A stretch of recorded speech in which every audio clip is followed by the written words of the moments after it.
if you land on that solid surface after bouncing on a trampoline.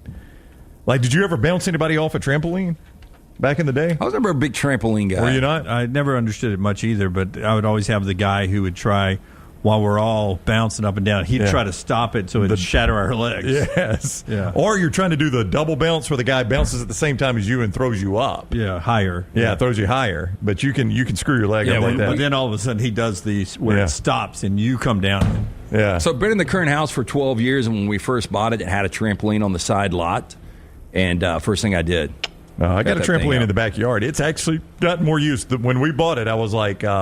it'll never get used. It'll never get used. And I will have to say, it has gotten far more use than I ever imagined. Really good for tanning and stargazing. I guess.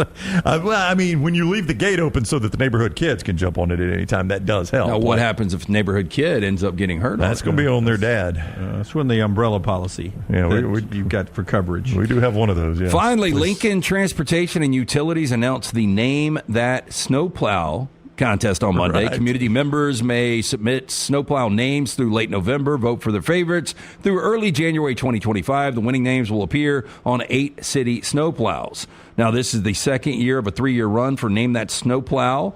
I think we did this last year. Now, in 2023, the community submitted more than 1,700 names. Snowfighters reviewed the name submissions and selected the final 25 names for consideration. Community then voted on their top 8 names. Names selected in 2023 were Clear Up Pathra, Scoop Dog, Plowy McPlowface. No, I never liked that one. Darth Blader. That's not bad. Austin Plowers. Scoop Dog is my favorite so far. Truck Norris. That's not bad. Anti-Snowshul. And Snow Big Red. Oh, because it's in Nebraska? Not a lot of great options. I think I'd go Scoop Dog. I'm with Dunaway. I think that might, and then Truck Norris would be my second. CU's right. If I was driving, it could be Jim Plowaway. That is correct. Yes, that works. Was not my nickname in college, by the way. Death Blader. I like that.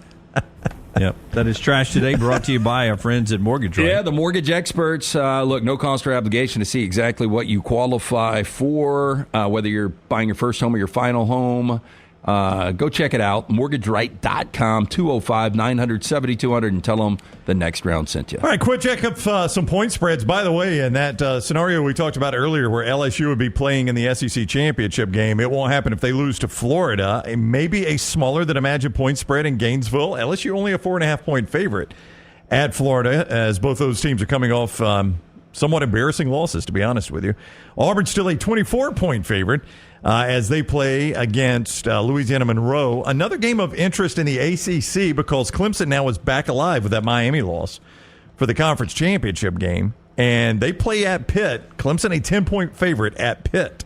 So keep an eye on that one. You can play all those games and play any game at mybookie.ag. Bet anything, anytime, anywhere with mybookie.ag. When you use code NEXTROUND at mybookie.ag, they take your initial deposit and they double it for you. That's your bonus with code NEXTROUND. mybookie.ag, code NEXTROUND. Bet anything, anytime, anywhere with mybookie.ag, code NEXTROUND. Diego Pavia's lawsuit and restraining order did not get immediate reaction from a judge. No need to speed the trial up. He's saying if he doesn't have his freedom to pursue another year for the portal, which opens December 9th, he'll suffer irreparable harm. The judge denied him that, saying that you knew the junior college NCAA rules when you signed on to go to junior college and then to the NCAA. There is no rush to judgment here. They're going to let it play out. His case is still alive, but he was trying to get it fast-tracked so he would be able to hit the portal on December 9th, which I'm sure makes Vandy feel fantastic. Yeah, I mean, that's the thing. Like, this whole thing's a bad look because by doing it right now, you're taking away from a magical season that your team is having, but at the same time, you're telling them, thanks for the trip from Las Cruces to Nashville, but I want to go elsewhere. You can re-sign me, but you're going to have to outbid these other guys. The World Wide Web is a large place. Find all your favorite people and content in the same spot. NextRoundLive.com is full of wonderful tidbits about the show you know and love. Find our gear, listen to your favorite personalities, follow our socials, and enjoy your trip to NextRoundLive.com. Jim Dunaway, Lance Taylor, Ryan Brown. Live from the Birmingham Racecourse Casino Studios, the next round, presented by Bud Light, is on now. Live show now as we get going on a Thursday night after trivia. We'll find out what the question was last night with these guys a little bit later on in the show. We'll also have Big Earl, who's at the Comedy Club. Tickets available. Joining our show at the very end. If you've never met Big Earl or seen him on one of our podcasts or on our live shows from the floor of Bama, you'll get a chance to be introduced to him coming up after Trash later on. Brooks Austin's back on the show today. Dan Orlovsky talks a major weekend in the NFL. Some recruiting news, good and bad out there. Major weekend in college football. But let's start with a little basketball. Last thing we saw last night, Auburn, number one of the Ken Pom, holding on to the Ken Pom. Beating a really good MAC team in Kent State last night, 79-56. By the time I made it to my TV, Kent State had cut it to 5 in the second half. And I was like, man, I looked at the score, and Auburn was up big. What happened? And then Auburn flexed their muscles and beat them handily. This Auburn basketball team is pretty deep, pretty good. Yeah, pretty good, holding the Golden Flashes to 56. Only 2 Golden Flashes in double figures. They only shoot 33%. The thing that jumped out to me is Auburn is going to be able to defend with their length, their athleticism, but they're sharing the basketball. 23 assists. That's a hell of a lot of assists. Yeah, especially when it's going down to guys like Janai Broome and Chaney Johnson, and then they're kicking it back out. Problem with, last night probably should have been a 40-point win for Auburn. I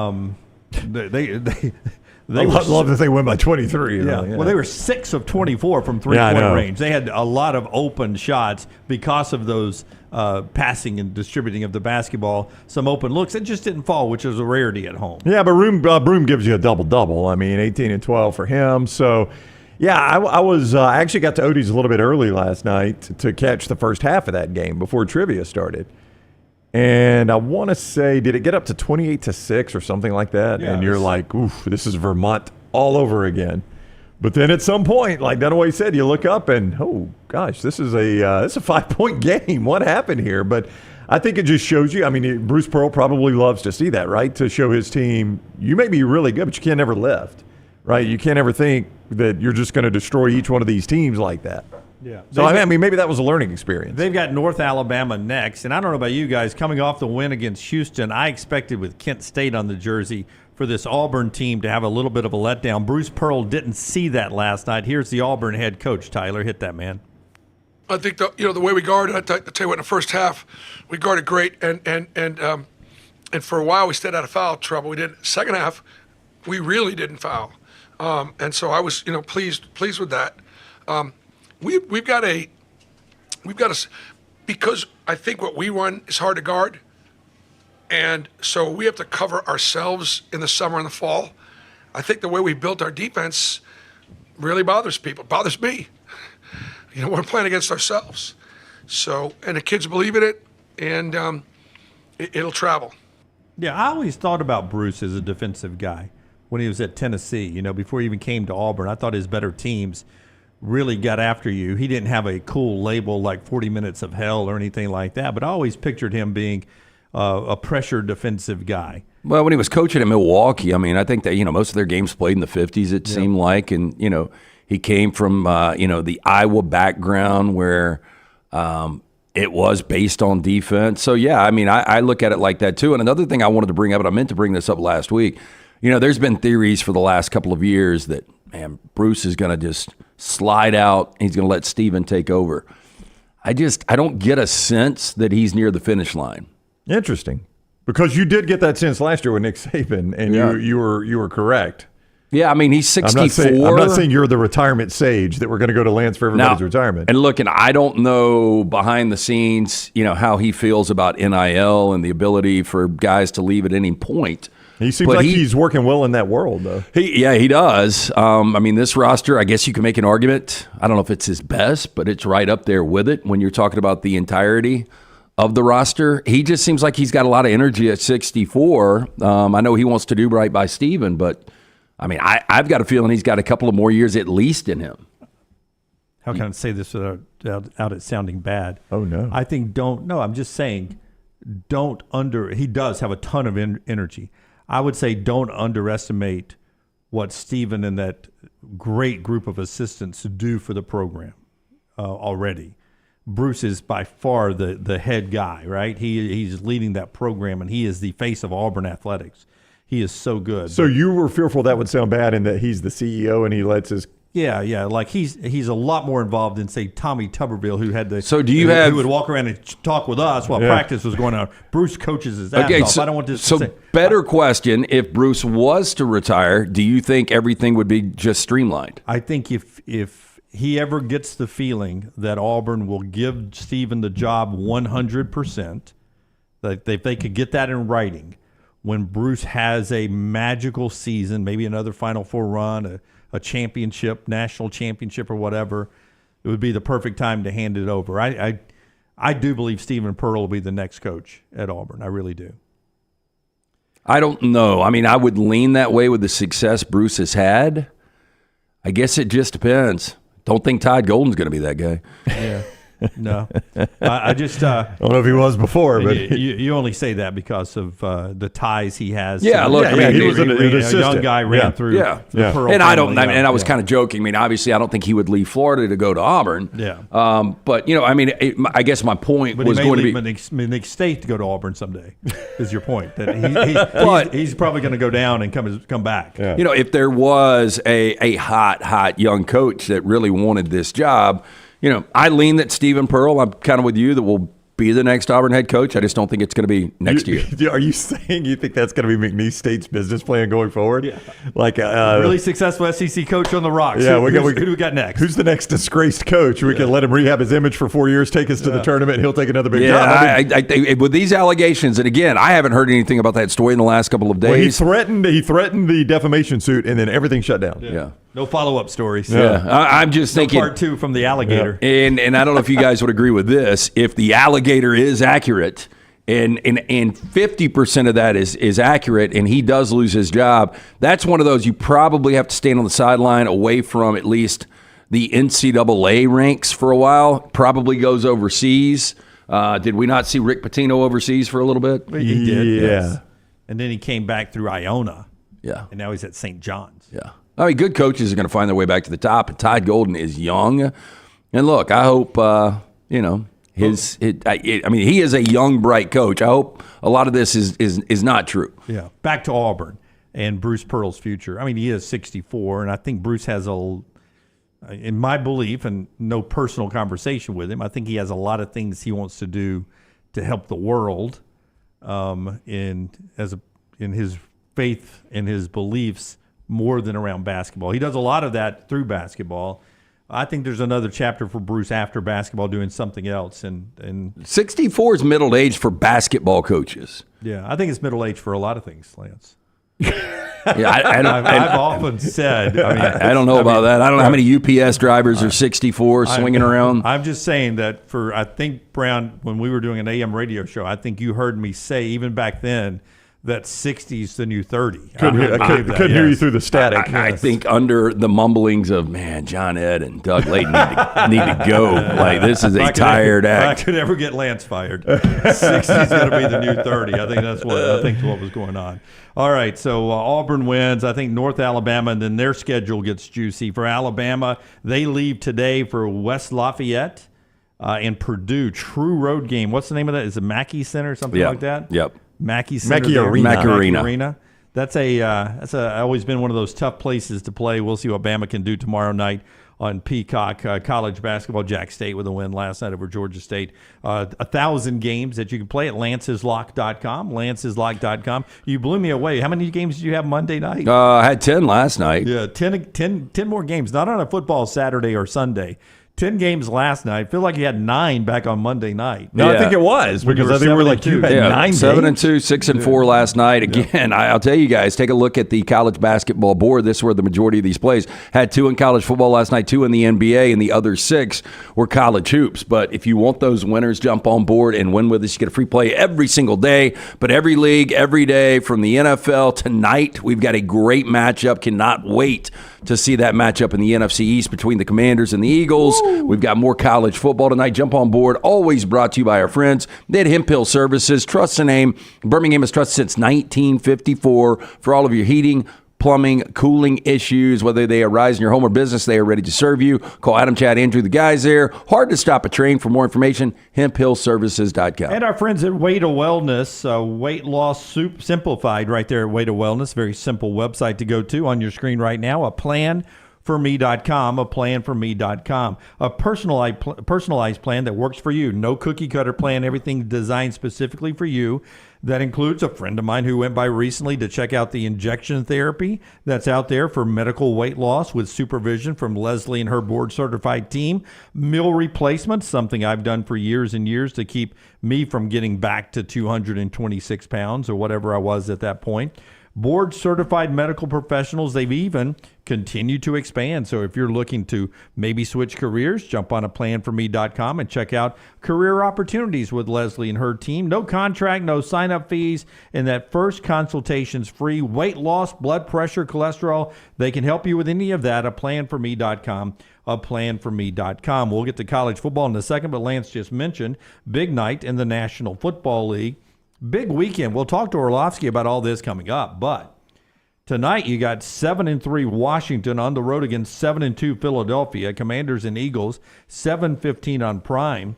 This weekend, couple of more 7-3, 7-2 teams in Baltimore and Pittsburgh playing each other in that big divisional game. And then you've got that major showdown between Kansas City and Buffalo. It's an iconic NFL weekend. It's almost like a playoff weekend. Yeah, look, and all the primetime games are outstanding. But, it starts tonight with the Eagles and the Commanders. The Eagles have won 5 consecutive games. Commanders coming off a disappointed loss against a much better Pittsburgh team than advertised. But you look at this Eagles team, 6th overall offense, 2nd overall defense.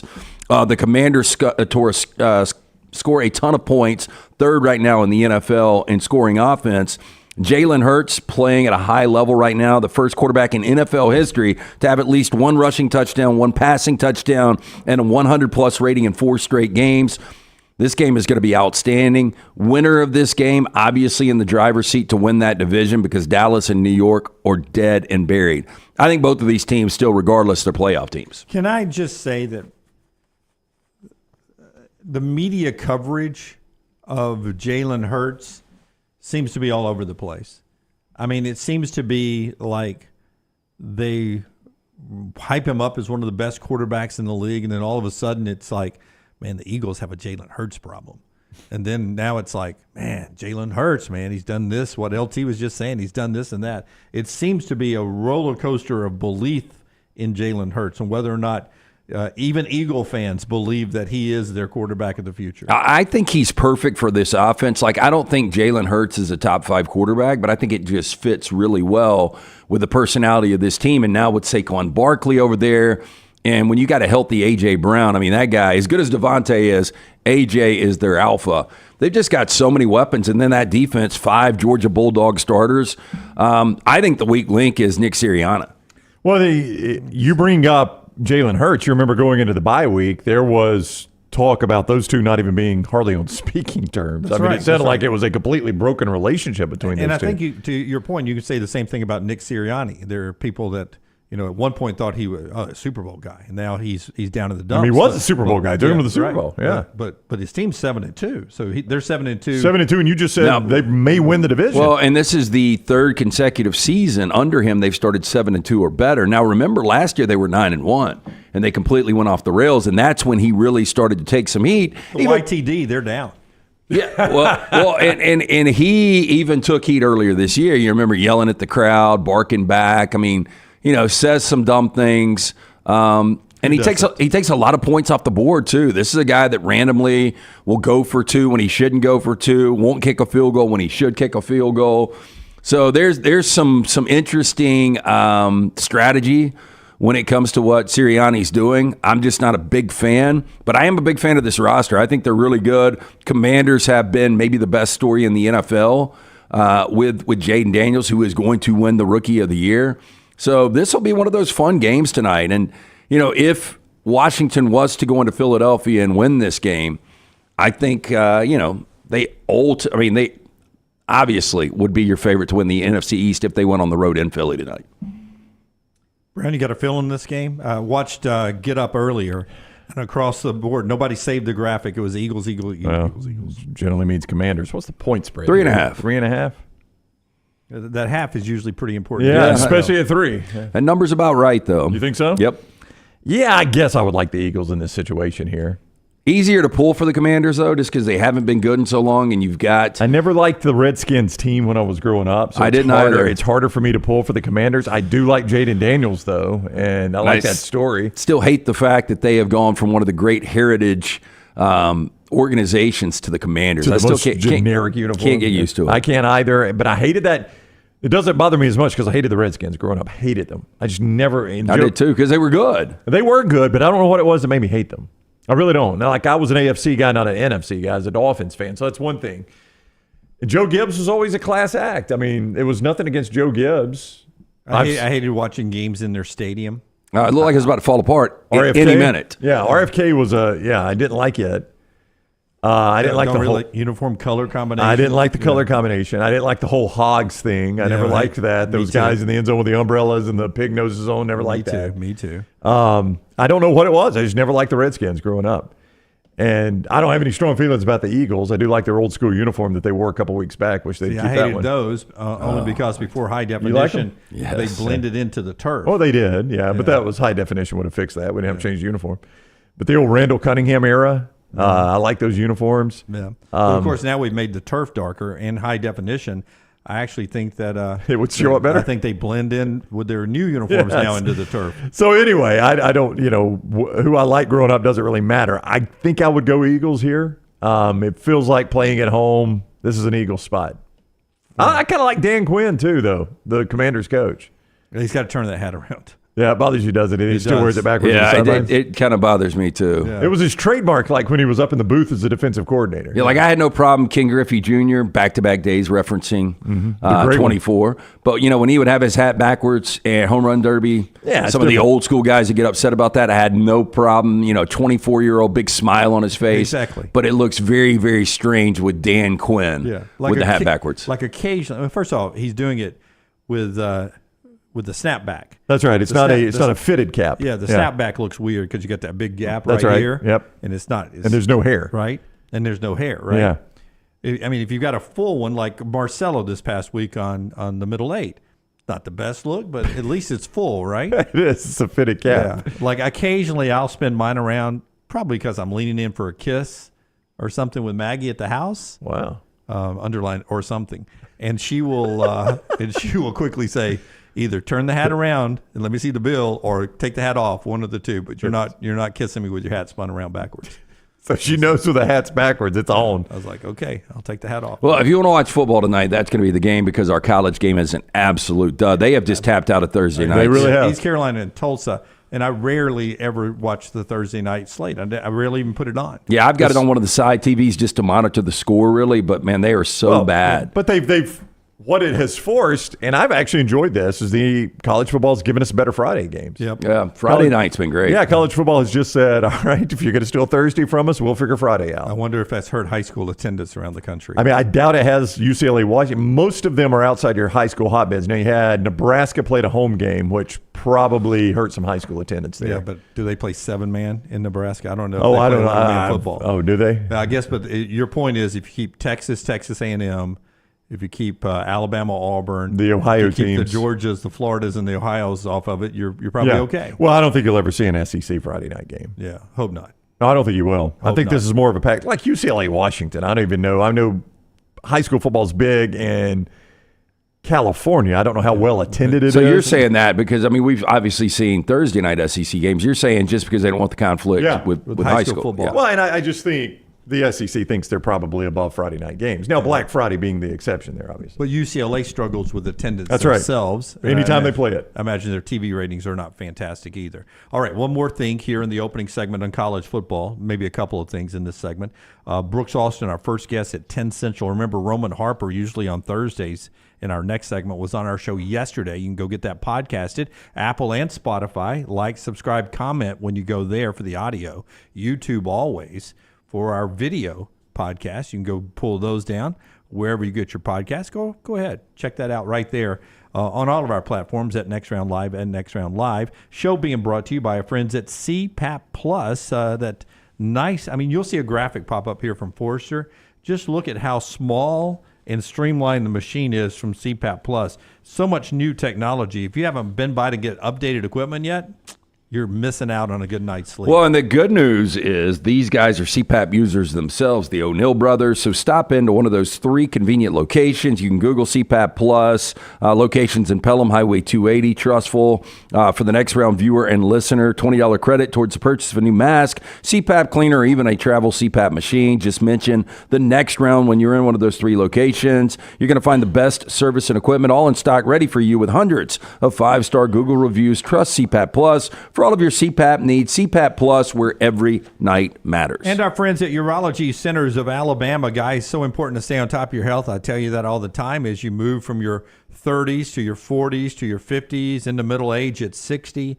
Urology Centers of Alabama there for you. 35 urologists, 16 locations treating all your urological needs, from prostate health to kidney stones, vasectomies, everything else that you need. They'll take care of you. That number is 205-930-0920, 930-0920, or visit urologycentersalabama.com to schedule an appointment. Recruiting news yesterday for Alabama. They lose five-star wide receiver from the state of Mississippi, Caleb Cunningham, coming off Ole Miss's big win over Georgia. He flips from Alabama to Ole Miss, and he sends out Sip made, Sip stayed. That's pretty good. So Lane Kiffin in the postgame after the big win over Georgia was talking about a lot of things and worked in the line. He was talking about the atmosphere of the game and how much he felt like the fans affected Georgia and, just everything that went around the game, and then threw in the line. And, I think it's going to pay off in a pretty big recruiting week we've got coming up. So Lane was already tipping his hand on this one, and a lot of people pointed at this guy saying that's who he was talking about. So it's interesting that, obviously, when a guy flips, it's not going to come as a surprise probably to either coaching staff. But I think both coaching staffs probably know something like this is coming. So the movie Blue Chips, I think we talked about it a couple of months ago. Ricky Rowe, I think, was the farmer's kid. Okay. And remember they gave him a tractor? Yeah. Who did they give the bag of money to? It has been It was so either long since I've seen Anthony that. Hardaway, I think, got the house. Maybe it was Shaq that got the bag of money. Yeah. But, there used to be a point in time where it was a bag of money. You had X amount of dollars you were going to pay for a player. Do you guys think it fluctuates now? Like, okay, we just got a fine, or we just got, Tennessee's fans stormed the field on us, so we just got another $250,000. Let's put it towards this kid. Yeah. Like, I just think it's non-stop tampering with these guys. And I'm not saying in this one situation, I just can't imagine the numbers have to change daily with some of these recruits. Well, I would imagine, and I don't know this to be true, but when you get a big commitment, verbal commitment, I would imagine there's some transactions then, right? Do you think that I'm almost on the payroll at that point? Oh, yeah. Once you get the verbal, there has been a dollar amount that has been agreed upon. Yeah, and I may be getting some stuff at that point. Oh, yeah. Well, there's nothing below board on that, right? No. But do you think there'll be a day where... Just let me finish my thought. So at that point, I've gotten money from school A, and now if I flip to school B, what am I getting now? I'm getting more money. I'm not having to give my school A money back. That sort of paid for my verbal and for, I don't know how my that's living expenses until I commit to my next school. I don't know how that's ethical at all, though. Like, I don't know how you could take somebody's money when the agreement was you're going to that school, and then you switch your commitment, you keep their money and take more money. And listen, I don't know this to be true anywhere, but what if I'm a 5-star quarterback and we'll use Alabama as an example. Let's say, okay, I got a new coach. Who else had a new coach this year other than Alabama? Michigan, Texas A&M, Washington. Any of these new guys, we need some momentum in recruiting. We got to make it look like we're not going to miss a beat. Listen, Jim Dunaway, 5-star quarterback recruit. I need a verbal from you. We'll give you X amount of dollars from a verbal, and no obligations. Just down the road, we want you to come to us, and then we want you to come to us so bad. Here's X amount of dollars. We need the verbal commitment. It's going to help us momentum. It's going to build a great class for us. I mean, I'd be willing to do that if I had a new coaching situation. I could see it. Boy, that's living large, man. If you can just, hey, I'm just going to say I'm coming to you and I'm getting cash. And then I may still come to you. I mean, it may be the place I want to come to down the road.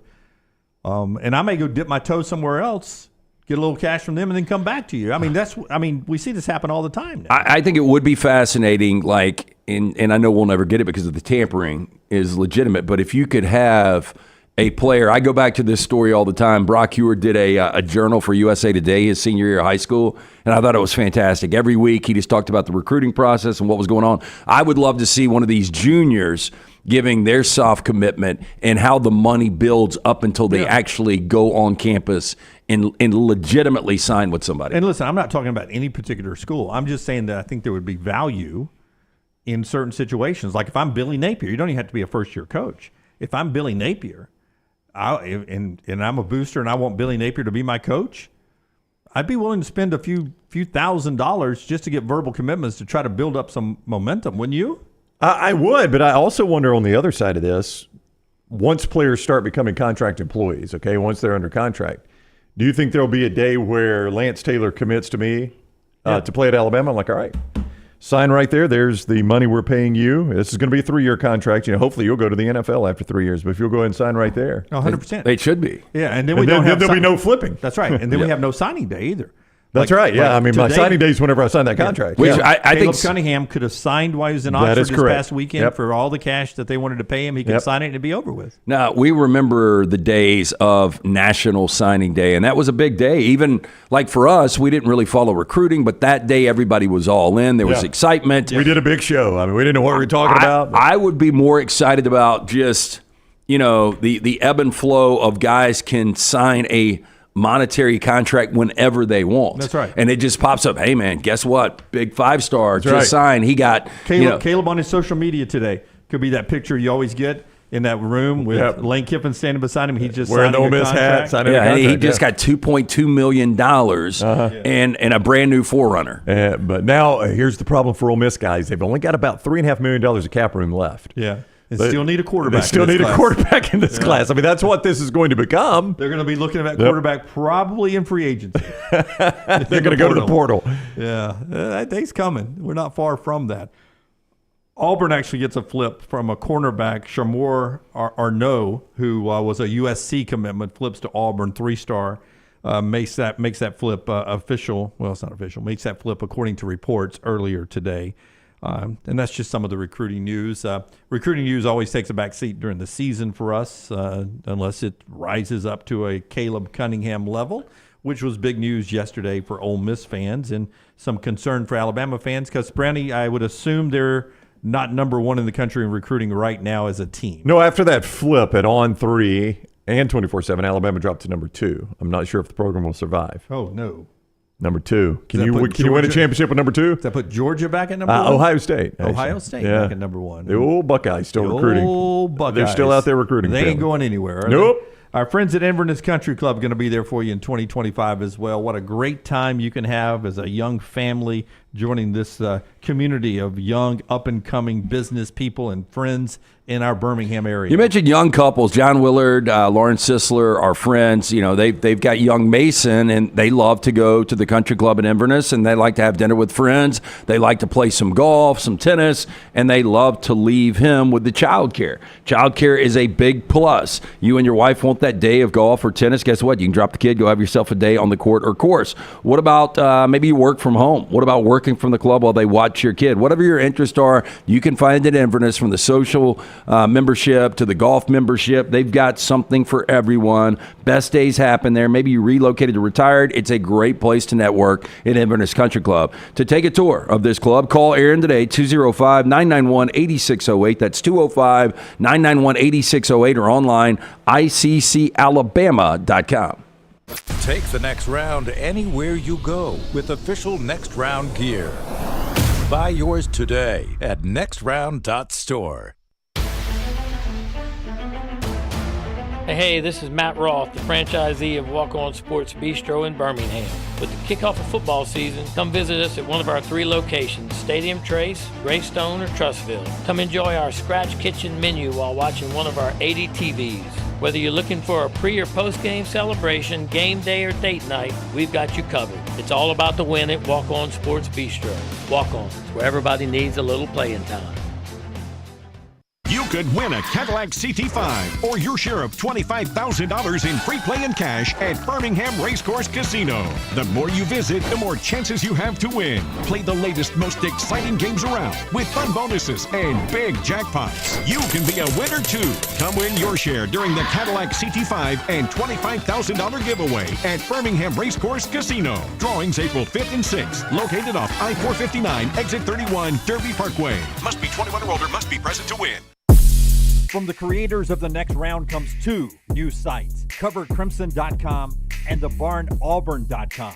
2 team sites with the same excitement and information-driven content that you get every day on The Next Round. Live daily shows, recorded shows, free of charge, plus premium content with insider information starting at just $1. And it's the perfect gift for the Alabama or Auburn fan in your family. CoverCrimson.com or TheBarnAuburn.com. Sign up today. Happy football season. At The Next Round, we strive to make our loyal listeners feel like they're a part of the action all season long. My name is Emily Grace McWhorter, and I do that by bringing you along for any given Saturday in Auburn or Tuscaloosa. From pregame warm-ups, touchdowns that make you feel a part of the play, and everything in between, our goal is to make you feel like you're inside Bryant Denny or Jordan Hare. Follow along on our social media at Next Round Live on Instagram, X, and Facebook. Also, check out thebarnauburn.com and covercrimson.com while you're at it. Here's to fall Saturdays. Remember the name Way to Wellness if you're battling weight loss in your life. I'm Jim Dunaway from The Next Round. There was a time I was over 216 pounds until Way to Wellness helped me lose 45 pounds, and now for over 2 years, they've helped me keep that weight off. Here's their website, aplanforme.com, aplanforme.com. That's a great name for a website because there's no cookie-cutter plan. Everything is designed specifically for you. No contract, no sign-up fees, and your first consultation is free at Way to Wellness.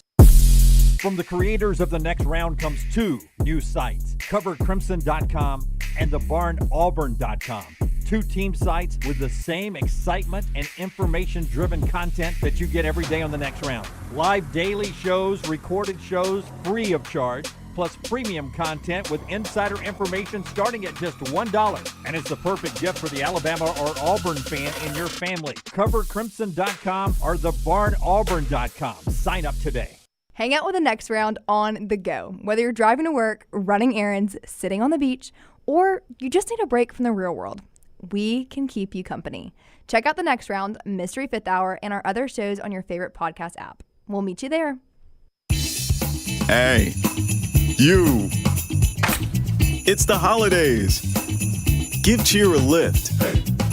And at New Balance Birmingham, we got the gift.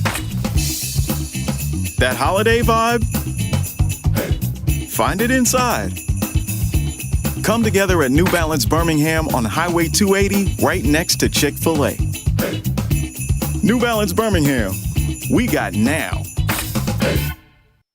Twin Peaks is the best in the game. Here, you're in the red zone for every college rivalry and divisional matchup all season long. I mean, where else are the scenic views as good as your view of the game?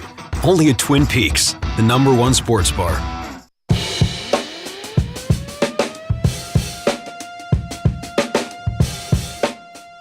Landmine Believer saying Michigan offering Underwood, the #1 quarterback who was in Baton Rouge watching Alabama beat LSU this past week.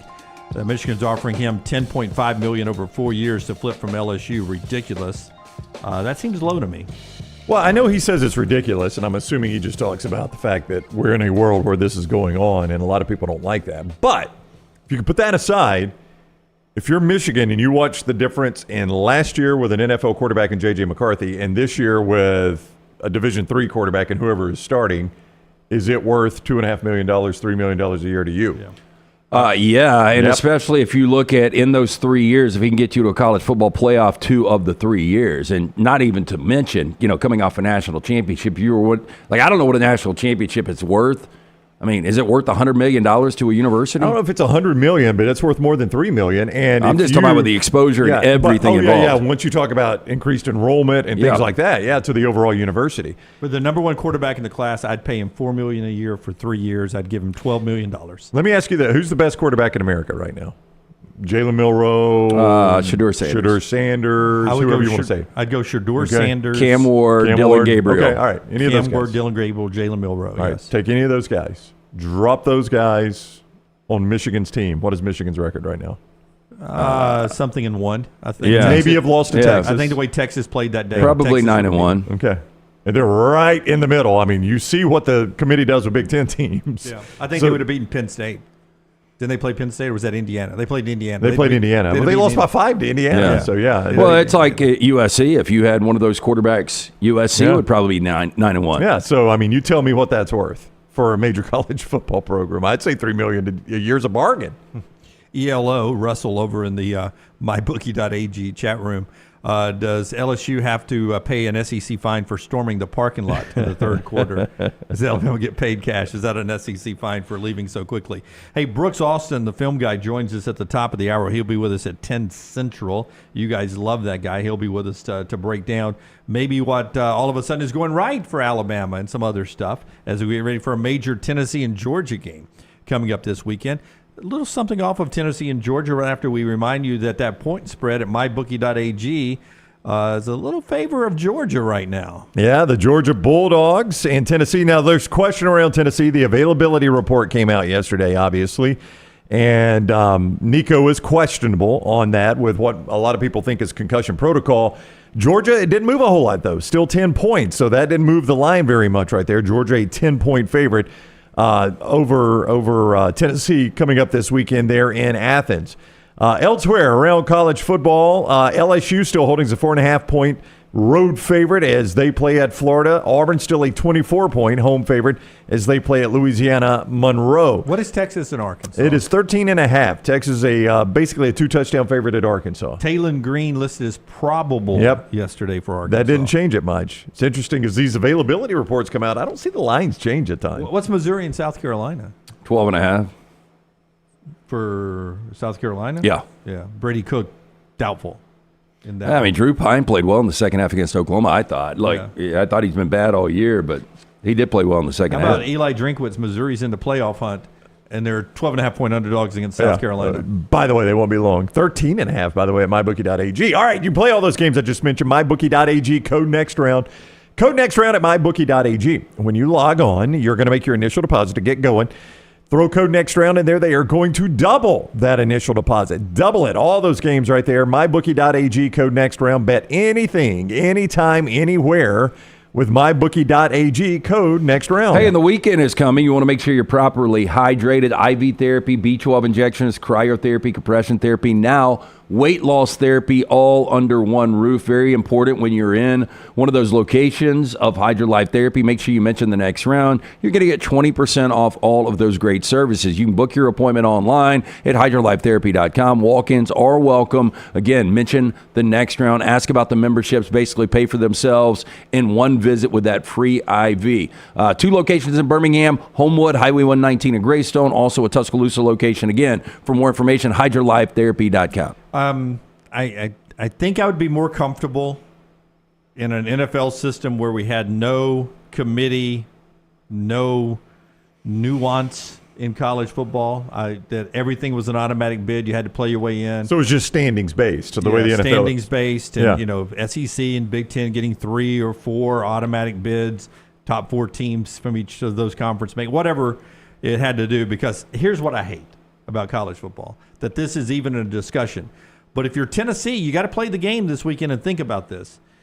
Nico is questionable. That's what the availability report says. If he's not 100%, do you sit him, don't play him, and then sort of trumpet the fact that, hey, we lost to Georgia without our starting quarterback, so the committee don't judge us as that being a full loss with our committee, right? I mean, I hate we have to play these games, but I think that's on the table if you're Josh Heupel in Tennessee. And unless, I mean, if Nico is, 80%, you believe that Nico can go out there and not make mistakes, make a play here or there. Dylan Sampson's good enough to carry the offense, and our defense is this good. Like, if you believe that your only shot at winning the game is with Nico, I mean, I see your strategy, and I think it would work more than likely unless you get completely walked off the field, because we did bring this up yesterday. Well, I could get walked off the field with Nico. You could. Absolutely, which is the worst case scenario. That is right? the worst Yeah. case That's scenario. right. Yeah. But I still think with 2 losses, if the committee is looking for a reason to leave Tennessee out,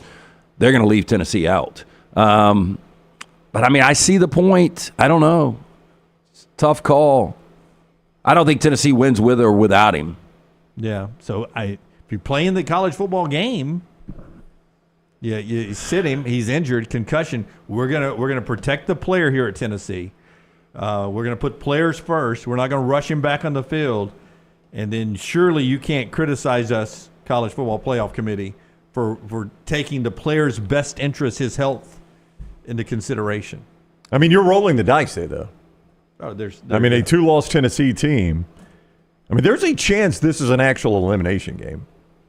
Most people will say it's not because Tennessee's only taken their second loss. Well, it is for Georgia. Oh, it's 100% for Georgia. There's zero doubt about that one. They're already out of the playoff, and there's nothing that gets them back in if they lose this game. That's right. I mean, they're out in the standings right now. They don't get back in. Yeah, they have a nothing burger in Georgia Tech. That is it, yeah. So it is absolutely an elimination game, but there are those that believe it might be for Tennessee as well, just as a pure numbers game, because if Georgia wins this game, they're back in. Alabama is not likely to fall out. Ole Miss, having beaten Georgia recently, is not likely to fall out. Texas is still in there. That's 4. I mean, you've got to believe 5 get in to get Tennessee and all those other teams in. Now, you can start dropping other teams out, in your opinion. Boy, we talk about this being an elimination game, and I know I have overhyped rivalry weekend. I don't know if you can overhype. Tennessee going to Nashville, and now Georgia playing a Georgia Tech team that if they played like they did this past weekend, and you've got Philon and you've got Haynes King, and you can kind of alternate those guys, and a healthy Jamal Haynes running the football, that's not a gimme. That's not the old what is it called? 60 Minutes of Hate. Yeah. That's not the clean old-fashioned hate. Yeah, clean old-fashioned hate. That's not a 21, 28-point game that you could book in the past. And Texas A&M. Oh, there's so many with playoff implications. By the way, what is A&M's record right now? They've got 1 loss. 7-2, right? 7-2. 2 in the nation. So if everybody keeps winning and A&M just wins that game, now you got 2-loss A&M, 2-loss Texas, 2-loss Alabama, 2-loss Ole Miss, 2-loss Georgia, 2-loss and a good chance Tennessee. 2-loss A&M is in Atlanta, where we've been told that if you take your 3rd loss, you can't be eliminated. Okay, so I've got the one that tells me where everybody goes. So we just want to make everybody win, and then Texas A&M beats Texas. Yeah, that's Texas A&M playing Alabama for if all the favorites just win the games they play. A&M beats Texas, A&M versus Bama for the SEC championship. Yep. And at that point, we're told neither one of them with their 3rd loss there is bounced, right? That's right. So, I mean, you just get to Atlanta, you're locked in. Well, in that case, it'd be 3rd loss overall for A&M, but in that case, it would only be their 2nd conference loss. Yeah. So, I mean, that's the 06 team with 2 losses scenario that we haven't even tackled yet. Like, we've talked about how you shoehorn 5 in there, get 6 in there, it really gets tough. So in reality, you can't play that game if you're Tennessee this weekend. You got to go win this ball game. I think you have to. I don't think you can roll the dice on this. It's too big of a risk of getting in that logjam of those 2-loss teams. I talked to a Tennessee fan this morning, and he's like, I don't know why the number's that big, but I think we're better than Georgia. And I'm like, I don't know about that. Yeah. That's sort of you won't go that far? I sort of do think they're better than Georgia sometimes. Well, sometimes. Yeah, but I also think Georgia can bite that hand off sometimes. Yeah. I would say, I mean, these are a lot of ifs here, but if the Georgia team that played at Ole Miss Saturday played Tennessee in Neyland, Tennessee would win the game. Yep. If that Georgia team plays Tennessee in Athens Saturday, does Tennessee win the game? Maybe. I mean, I just don't think you're going to see that same Georgia team again in Athens. Yeah, I just wonder when you're going to see the Georgia first half in Austin and the Georgia second half in Tuscaloosa. Boy, if they ever put that one together. And the second half in Atlanta against Clemson. I mean, those are good Georgia teams. That's right. Brooks Austin will talk about that game and everything else coming up at the top of the hour. He's the film guy if you follow him on social media, and he's been on our show a couple of times. We love him. He's back with us at 10 Central. at the top of the hour coming up. Show being brought to you in part by our friend Dr. B, and then we'll talk strength of schedule and how it should be a major part of the college football playoff rankings and the final standings.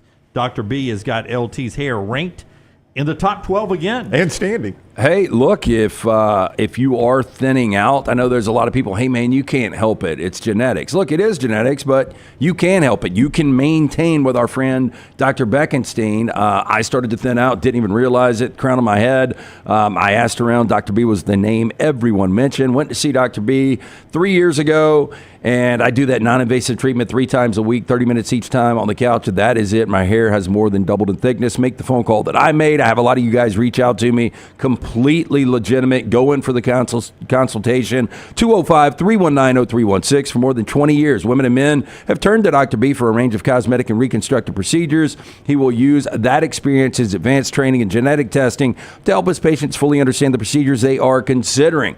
Call Dr. B today, 205-319-0316 or t3hair.net. Not only have Lance and I both used Dr. B, we've also both used A-Plus Tile Home Remodeling. Master bath, kitchen, master bedroom closets. That's what our guy Brad Bell specializes in. My wife found Brad when it came time to redo our master bathroom. She scoured the internet looking for the right person, talked to certain contractors, read reviews, people that had used certain contractors. She was very thorough in this, I can promise you that.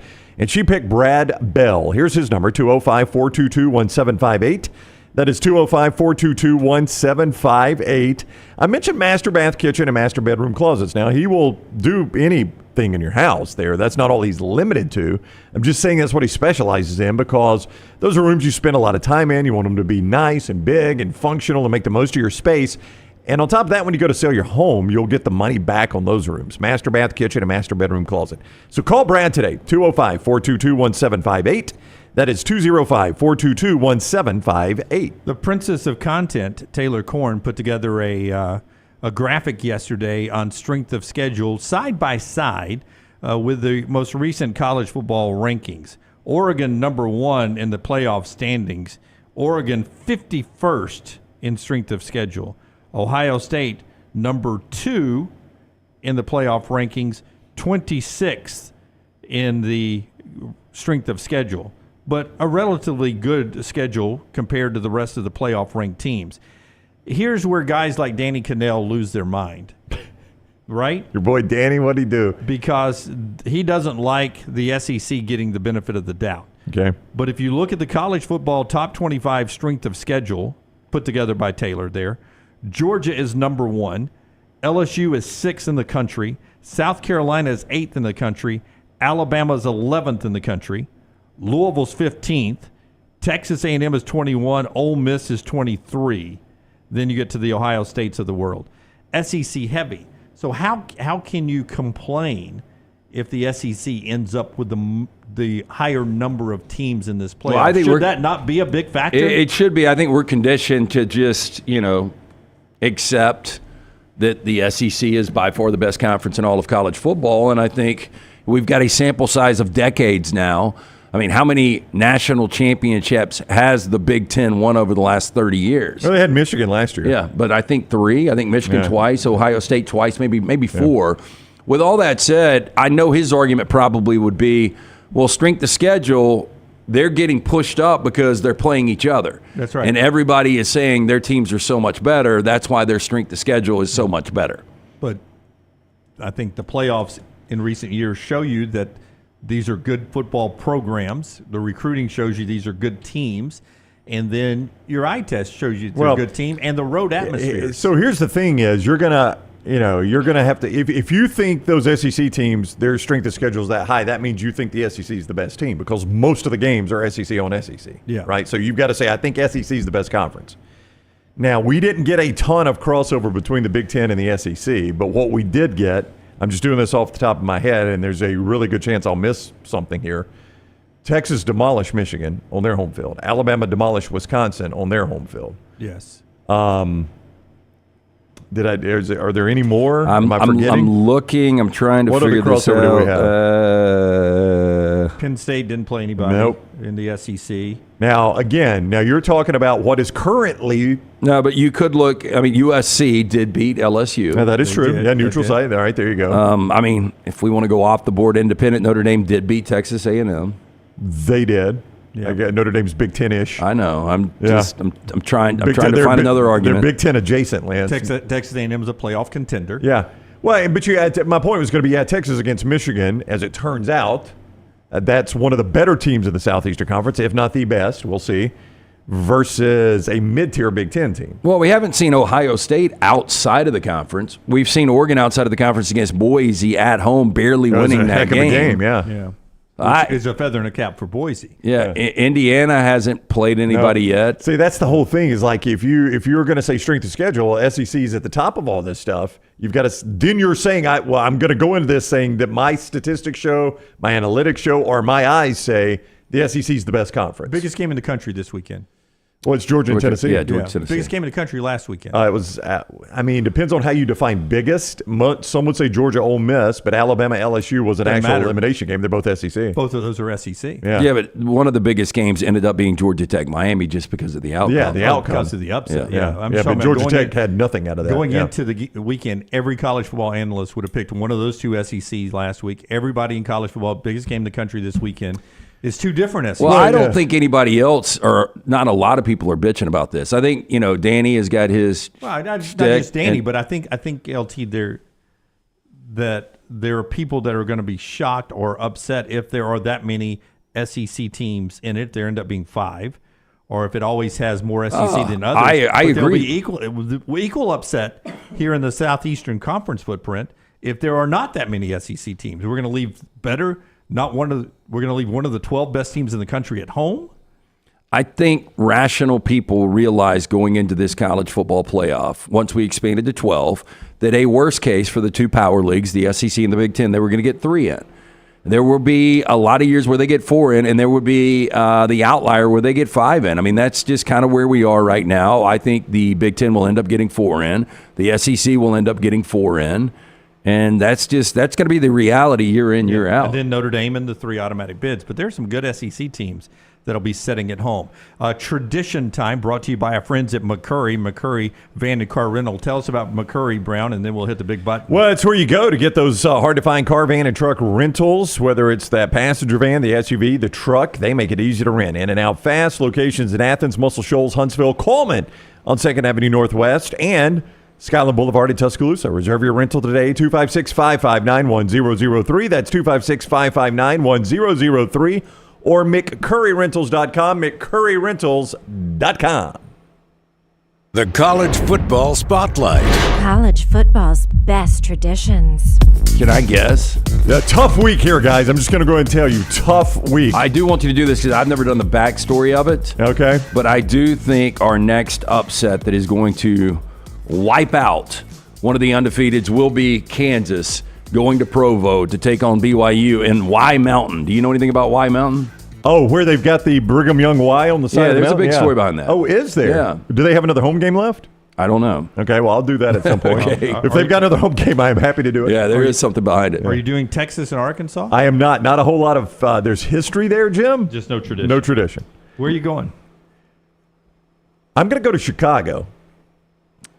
We got Ohio State playing Northwestern, guys. I don't know if you're aware of this. Northwestern's rebuilding their stadium. So they've had to play a couple games in this makeshift stadium on a lakeside, which actually has kind of looked pretty cool. It has looked cool. Yeah. Now, Northwestern, not a lot of success against Ohio State. They're 1-34 since 1972 against the Buckeyes. Very, very little. So the tradition is Ohio State always beats Northwestern? That is the tradition in this game. And they will beat them again this Saturday. That is correct. Lance is accurate on all these observations.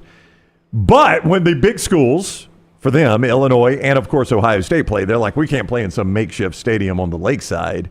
We got to go somewhere that seats a few more people, so they have chosen Major League Baseball Stadium, Wrigley Field. You might be familiar with the Chicago Cubs that play there. Yep.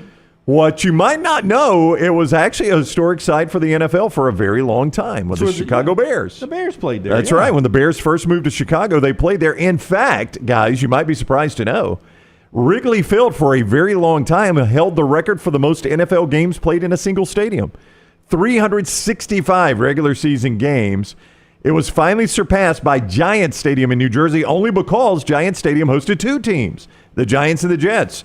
So on September 14, 2003, the Dolphins and the Jets played at Giants Stadium. It was the 366th regular season game, which broke Wrigley Field's record, but it stood for a very long time.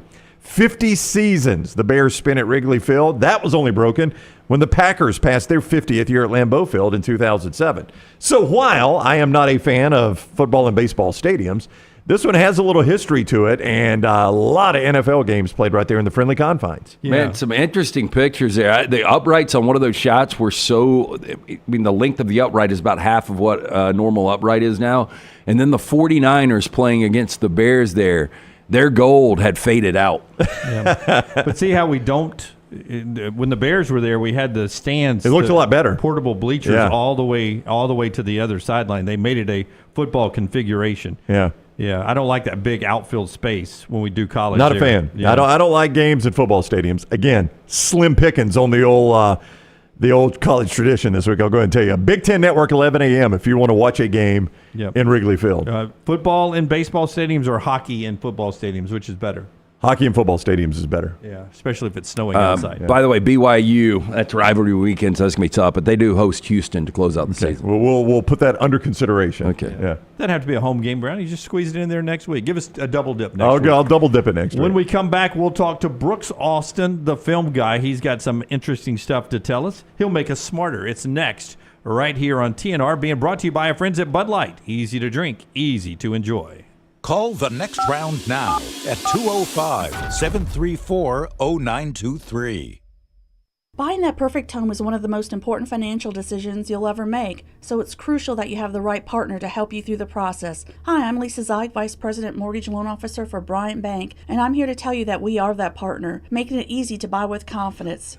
We offer a variety of mortgage products to fit your unique home buying situation. That kind of hassle-free approach might not be what you'd expect from a bank, but it's exactly what you can expect from us. Give me a call today or visit one of our 18 offices across the state of Alabama and let me show you what banking beyond expectation is all about. Hey, you. It's the holidays. Give cheer a lift. And at New Balance Birmingham, we got the gift. That holiday vibe? Find it inside. Come together at New Balance Birmingham on Highway 280 right next to Chick-fil-A. New Balance Birmingham. We got now. Thanksgiving is here, and let the New York Butcher Shop be the place to get all of your holiday meal items. Their premium turkeys are fresh, free-range, and hormone-free. The New York Butcher Shop also has a wide selection of chef-prepared side items to help save you time in the kitchen. Pick up a bottle of wine, and your meal will be complete. Turkeys are selling fast, so place your order today. 2 locations to serve you, in Cahaba Heights and on Highway 119 in Greystone. The New York Butcher Shop. Rare quality, well-done service. This hour of The Next Round is presented by the Birmingham Racecourse Casino, now featuring 7 days of giveaways with your chance to win a share of up to $125,000. The more you visit the Birmingham Racecourse Casino, the more chances you have to win. Storm season is here. Make sure you have a plan of action in place right now. Greg from Pell City and Storm Restoration Roofing should be your first call when storms hit. Insurance companies love working with Storm Restoration Roofing because of Greg Nelson's name and reputation in the industry. When storms hit, call Greg Nelson. He's local, 205-542-3531. He's the home of the free no-cost roof inspection. Greg from Pell City on Facebook, 205-542-3531. It's Storm Restoration Roofing. In some places, football is a sport. In Alabama, it's a fine art. New Life Art is proud to announce Daniel A. Moore's upcoming painting, Deuces Wild. This season, Bama is blessed with a pair of very talented deuces. The pair played a huge role on both sides of the ball in the Tide's amazing 41-34 victory over number 2 Georgia. Deuces Wild will portray the unbelievable game-winning 75-yard touchdown catch by deuce number 1, Ryan Williams, late in the fourth quarter. The Dogs' last chance drive was stopped by deuce number 2, Xavier Ryan Brown as he made the game-saving interception in the end zone, which will be celebrated by a small artist's remark in the bottom margin of each print. Go to danielmooreart.com to see the artist's preliminary sketch and take advantage of special pre-publication pricing for Deuces Wild. Also available, The Legend, Daniel Moore's final tribute to Coach Nick Saban. Order now at danielmooreart.com. Follow Next Round Live on Twitter, Instagram, Facebook, and YouTube. The social media team at Next Round Live is dedicated to giving you daily news conferences and practice video from UAB, Alabama, Auburn, and around college football. Follow and compare to the sites you used to visit. You'll also get the latest highlights and news from the Next Round Daily Show. Turn on the notifications so you don't miss a thing. Next Round Live on Twitter, Instagram, Facebook, and YouTube. See more at nextroundlive.com. By now, you guys know how I feel about my fashion. However, did you know that I care about your fashion choices? Cargo shorts are out, flip-flops are only appropriate on the boat, and please throw away that stained t-shirt from college. You may be thinking, EG, that's all I own. What do I do? Here's what you do. Go to nextround.store and fill your cart with a wardrobe that is approved by me. Stock up on logo t-shirts, hoodies for football season, and hats for every day of the week. Trust me on this one and head over to nextround.store to get stocked up for this season. Our friends at Milo's Hamburger invites you to join them in the fight against hunger in our local communities by bringing non-perishable food items to your local Milo's, including canned goods. When you donate a canned good or any non-perishable food item, Milo's will give you a free drink. Together, we can make a difference. Jim Dunaway, Lance Taylor, Ryan Brown. Live from the Birmingham Racecourse Casino Studios, the next round, presented by Bud Light, is on now. All right, we're heading to talk to the film guy. If you want to talk to the food guy, you do that with our friends at New York Butcher Shop, LT. Hey, look, we are, oh my gosh, we're 2 weeks away today. From Thanksgiving? From Thanksgiving. Happy Thanksgiving. And I would say the majority of guys out there have no idea what they're doing for their Thanksgiving meal. I shouldn't say that. But if you don't know what you're doing. I'm eating what my wife and my mom cook. Yeah, I think 98% of men know what they're doing for their Thanksgiving meal.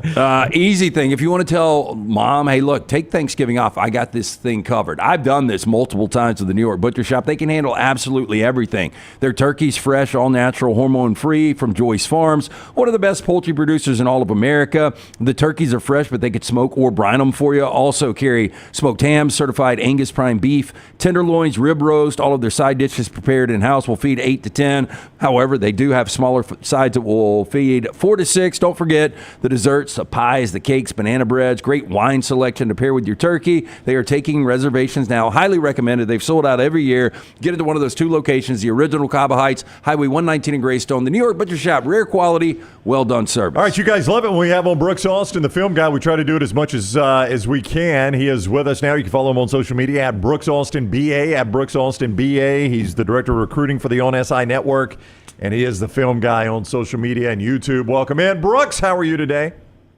I'm doing well. I always love to see who I'm not only like followed by, but who I'm following. And in about 55 minutes, you get Dan Orlovsky. So here we go. We're going to do some college version, I guess, of some smarter ball knowledge talk, I guess. But Dan probably going to take the cake in about 50 minutes. Don't downplay you. No, come you, on, you at least are silver medalists today because we got Big Earl coming up later on, and unless you play the guitar, yeah, you're not gonna. You're gonna be behind Big Earl today. He's the best. I know we're going to want to get into LSU, Alabama this past week, but randomly, let me ask you about Indiana, because Indiana's taken a lot of heat. They're 10-0. They haven't played anybody. They struggle to beat Michigan. I still think Michigan's got a really good defense. Teams that win championships, and I'm not saying they're going to win a championship, but even those teams that do have one or two struggles per year. It's just the way it goes in college football. When you watch Indiana, and just from my layman perspective, watching them early on this season, it seemed like this was a team that didn't miss assignments. They played great team football, and just they were coached so well. When you watch Indiana, what makes them a team that now has an 83% chance to get to a college football playoff? Yeah, you talked about some of these undefeated teams in years prior winning ugly. Michigan, the national champion last year, had to beat Illinois real ugly in that Big Ten slate last year as well. So it reminded me very similarly of kind of a football game that Michigan played last year. But, I was impressed watching Indiana's win last week against Michigan because they won that football game in a style of play that I didn't necessarily expect Indiana to have, right? They won that game with defense, stopping the run, really, really crowding the box. And I think they held Michigan to 69 rushing yards on 34 attempts. So really playing a brand of football that I didn't necessarily expect Indiana to have. Now, they also had the explosives in that football game offensively when they needed to have them. It was a less than par for the course performance for that Indiana offense since Cignetti's been there, but they came up with the big plays when they needed to, and they were explosive in the moments in that football game when they needed to, and that's kind of been their key offensively, man. They've been relatively efficient, but man, it's the big play strike ability that offense has had underneath Curtis Rourke when he's completely healthy. Listen, it's easy to compliment Nick Sheridan for the game plan last week against LSU. Especially the Jalen Milroe part. But I thought continuing to try the traditional runs with Justice and Jam continued to allow Milroe to do what he did. When you watched Alabama against LSU, what did you see in that run game? Yeah, man, when Alabama's fully healthy, and particularly Jalen Milroe's fully healthy, and they have the full capabilities of their run game, they're going to be a tough football team to hold up against on the line of scrimmage. LSU doesn't really have very many impactful football players on the interior of that defensive line, and you really watched it show its ugly head in that football game against Alabama, man. We called it displacement on our channel, right? Alabama's ability to take that front four and take that defensive line for LSU and put them into the lap of those linebackers really created massive amounts of problem in that run game for LSU's defense. And you talked about it, man. The explosive runs might have come from Jalen Milroe, but the consistency in that run game, the 341 yards, a lot of that was, like you mentioned, from traditional run game, Jam Miller and Justice Haynes. And I've been tremendously impressed, I should say, with the blocking ability from not just the offensive line from Alabama, but the buy-in from the tight ends as well. 45, 80, 81, and even Jam Miller, man, they're using that guy as a lead blocker on a lot of those explosive runs that happen on Saturday. So you've got to have a tremendous amount of buy-in from your skill guys on the other side, or on the outsides of those plays to continue to play with a high level of effort, even when you're only going to drop back and throw it 18 times. And that's what really led me to believe that it was true. You weren't very healthy. Jalen Milroe wasn't very healthy for that 3-game stretch where they really struggled offensively, Missouri, South Carolina, and there was one more game in there where they struggled kind of offensively. Vanderbilt, obviously. Tennessee. No, it wasn't Vanderbilt, but nonetheless, they were clearly not healthy because against Tennessee, that's the one it was. I watched you guys drop back Jalen Milroe 27 times in a conventional drop back setting in just the first half of that football game against Tennessee. That lets me know you don't think your quarterback's very healthy, because we know the best version of this football team is when Jalen Milroe's legs are used and used at a high rate. Brooks Alston is the film guy. At Brooks Alston BA is where you follow him on social media. Go check out his YouTube channel. Does tremendous work there. And like we ask for you to do for us, subscribe to it, set your alerts so you know when they're there. Give his stuff a thumbs up. He's on the JohnstonRVCenter.com hotline. One thing Alabama did in that game, though, Brooks, and I'm just curious what might have jumped out on tape to you as you watched it, is they were able to take the wide receivers when the game was still in question completely away from LSU. LSU really struggled. Now, Mason Taylor got some catches, but they struggled to get the ball to the wide receivers. Did you see that as something Alabama did well? Was it scheme for LSU that just didn't work? Why was Alabama able to do that, do you think? Yeah, I mean, they obviously covered really well on Saturday night, but I thought defensively the thing that stood out most for me was just the physicality and the rallying of the football. I will remember that one as the Jahad Campbell football game. I felt like number 11 was all over the field. It wasn't just the strip sacks. It was the open field tackling. It was shutting down the run game. But LSU has really struggled this year, guys, guard to guard. Okay, they're great at tackle. They've got 2 first-round draft picks at tackle, but they really give up a lot of interior pressure, and they really struggle to create any type of lanes in the run game from guard to guard. And that's, in my opinion, why you saw Nussmeier do so much spinning out of the pocket. That's the last thing I want any quarterback not named Jalen Milroe doing, or Michael Vick. I don't want you running backwards. I don't want you running out and around the pocket. I want you to be able to step up through the smoke and be able to deliver, strikes. And there's a lot more breathing room in most traditional pockets up into the pocket, not out and around it. But, man, when you're getting smoked guard to guard, it's really hard to do that. So that was the main takeaway for me. Yeah, they covered them really well, but they made that football team really one-dimensional, and they created a lot of interior pressure from guard to guard. It's going to be really hard to play quarterback when that's the situation that's laid at your feet, literally laid at your feet. You're having offensive linemen put into your lap pretty consistently year-round for Nussmeier, and that's going to be really, really hard. You can't step up at all, can't really deliver strikes. Everything you feel like's off your back foot. You're going to float a lot of footballs. You're going to be inaccurate. You're going to have moments of, why did you make that decision? Well, Coach, my clock has been sped up really, really quickly today. What are you seeing with the freshman Ryan Williams? And look, I know defenses know that number 2 is out there now, but over the last month, he's only gone over 4 grabs in one game. His high over the last 4 games is 73 yards receiving. Is it just the fact that defenses are keying more now on number 2? I don't know. I saw him getting behind LSU defenders on Saturday night. I mean, that was the scary thing for me. Scary thing should be for anybody on Alabama's future schedule is the fact that they hung 42 on LSU at LSU and basically did so without any conventional deep passing game. I mean, they missed Kendrick Law in that football game. They missed Ryan Williams in that football game. There were several opportunities down the field, 40, 50-yard, 60-yard explosive passes that were just missed by a couple of inches, and yet they still put up 42 yards and 42 points and still rush for 341 yards.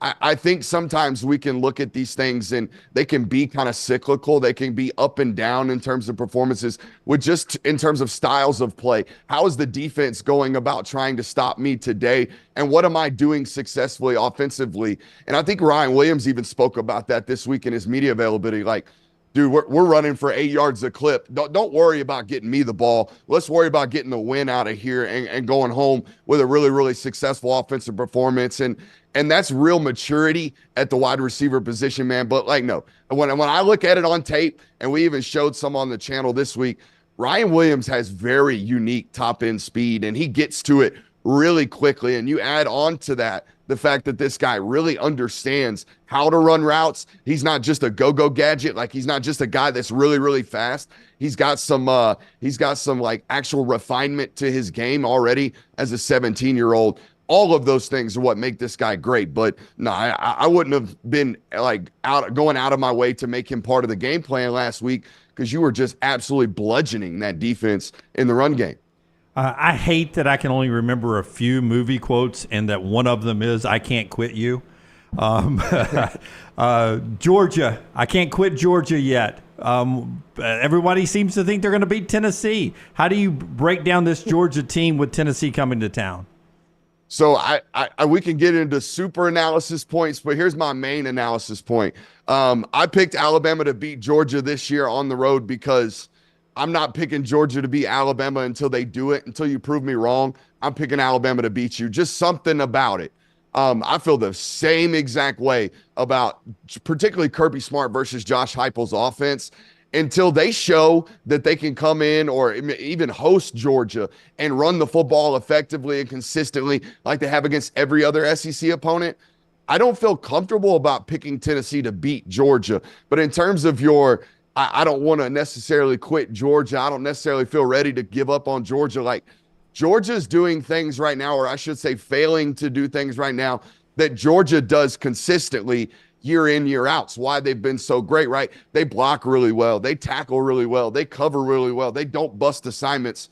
They're doing all of those things at an inconsistent rate right now. They're not blocking consistently. They're busting assignments on offense and on defense. They're not tackling open field defenders very well or open field ball carriers well right now. So I understand why people have some skepticism about Georgia going into this football game because they haven't played up to their own Georgia standards so far this year. But it ultimately boils down to this. When you play Tennessee, can you stop their run game? And in years past, that's always been it. But this year, even more paramount because they don't have the ability consistently to hit their deep shots. I've been flabbergasted by the amount of times I've turned the tape on of Tennessee's offense this year and seen people dedicate as many bodies as they have to the box to stop the run. historically against Josh Heupel, that's been a death wish. If you put too many guys in the box, they're hitting 60-yard explosives. That 2022 year, they led the nation in every single explosive metric that you could possibly have because of that. When you tried to stop the run, they murdered you in the back end. They have an inability to do that right now. Teams are almost daring them to do so. My question is, they're playing an opponent this year that's never had to dedicate extra bodies to the box to stop their runs. So it's kind of a bad matchup historically for Tennessee. Brooks Austin is with us, the film guy at Brooks Austin BA on social media. If I gave you the magic ability to fix only one thing on Georgia's offense, you can only fix one thing, where would be the most efficient use of that magic ability? Honestly, like we could talk about, like, they lead the nation in drop passes. Like that's kind of okay. It's kind of not good. Yeah. But this hasn't been the Georgia standard from an offensive protection standpoint in pass protection, and even in the run game, man, they're not creating holes enough to create explosive runs. And I'm gonna tell you what. If they were, Trevor Etienne would be getting to them. That's the misconception about maybe Trevor's performance this year. Like, if you watch number one's tape, you're going to draft that guy really, really highly. If you look at his box score, you're like, where's the production, man? Where are the explosive runs? Well, they're in the offensive line's inability to consistently perform. And you look at Carson Beck's performances this year, and you're like, man, he sure is turning the football over a lot. Well, yeah, this is an offensive line that allowed just 7 sacks last year. I think they allowed 5 last week alone. So, like, this offensive line is not playing at the rate that they were in years past, and they're banged up. They certainly are, but it's also a byproduct of, I just don't think they're as talented as they have been in years past. Since I've covered this football team and started covering them in 2019, they've averaged a first-round draft pick at the tackle position. They don't have one of those right now starting for them. Yeah, I mean, it showed up Saturday. Yeah. Yeah, I mean, no doubt. Yeah, I mean, 71 out there on the left. I mean, you're going to leave your left tackle on an island a lot. You can't give him a ton of help, and he was on an island, and it showed.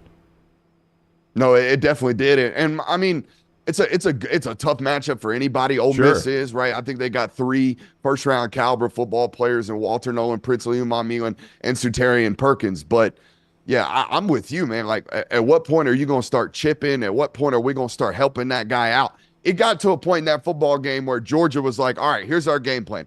We're going to run a bunch of toss sweeps. We're going to run a bunch of play action rollout, and we're going to run a bunch of quick screens. You know what that's screaming to the entire audience and everybody in the stadium? Guys, we can't block you today, and we've given up on trying to block you today. That is Brooks Austin. He is the film guy at Brooks Austin BA. Go watch his stuff on YouTube, on social media daily, and make sure you subscribe, set your alerts so you know when he is live. Brooks, it is always fun, man. We greatly appreciate the time. Appreciate you, boys. Y'all have a good show. All right, buddy. Take care. Brooks with us on the JohnstonRVCenter.com hotline. And the show being brought to you by where these guys were last night, Trivia Night. What was the question, LT? Which came first? Cookout, one of Tyler's favorite go-tos, late night, early morning, wherever it is. Cookout or the movie Forrest Gump? Wow. I'm going to say Forrest Gump came first and then Cookout. I'm going to say, when was Forrest Gump? 92? Forrest Gump was a really, really good year for movies, for commercial movies. I think it also same year as Pulp Fiction, Shawshank Redemption. 94. Tyler is correct. Now, okay, 96 for Cookout. Now Cookout, Tyler. Where do you think I'm going Cookout? to say Cookout's like either early 94 or 93. Cookout actually debuted in 1989. Oh, wow. Older than that. Yes. Around here? Yeah, no, North Carolina, actually. Yeah. According to Will Haver, who knows First everywhere. Alabama location, 2016 in Tuscaloosa. Yeah, that's the first Cookout I ever saw. These cookouts are blowing up, though. Anyway, that's a little knowledge you learn every Wednesday at Odie's Team Trivia. In 2 weeks, we'll have the big Thursday Thanksgiving Eve, which is always fun. It's a lot of people out there. They'll have live music. Speaking of live music, every Friday and Saturday, both locations of Odie's Tavern, the original in Crestline, the one we were at last night. Newest location in Edgewood. Great food from Rodney Davis. From the award-winning wings, delicious burgers, great sandwiches, ice-cold beer buckets, full of the Bud Light. Stop and see Will Haver and that great staff. It's Odie's Tavern. My favorite cookout line was this week from Booker. He's like, I just tell them what I want, And you guys, you sort it out however you need to make it work. I need 3 burgers, 3 corn dogs. Yeah, however y'all sort that out, I don't care. But here's what I want to eat when I leave here with this food, okay? And I'd like some fries. All right. Also, our friends at danielmoreart.com. It's not too late to get that great stocking stuffer this year, the 2025 calendar. If you're an Alabama fan, it's all the great works, a bunch of great works from Daniel A. Moore, one per month. As calendars work, Jim. You can get that calendar. Coupon code TNR, 20% off right there with the promo code TNR, 20% off. Also, the legend, you see that to the right, that's a tribute to Coach Nick Saban and his 6 national championship seasons in Tuscaloosa.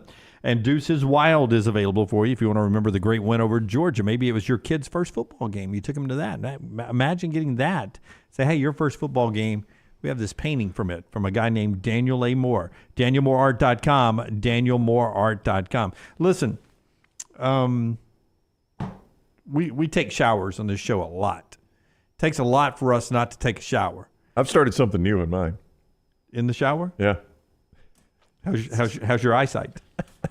Give me your new shower routine in a second. This ain't going to be it, by the way. Fran Brown, head coach of Syracuse, first-year coach, says that after a loss, he doesn't deserve soap.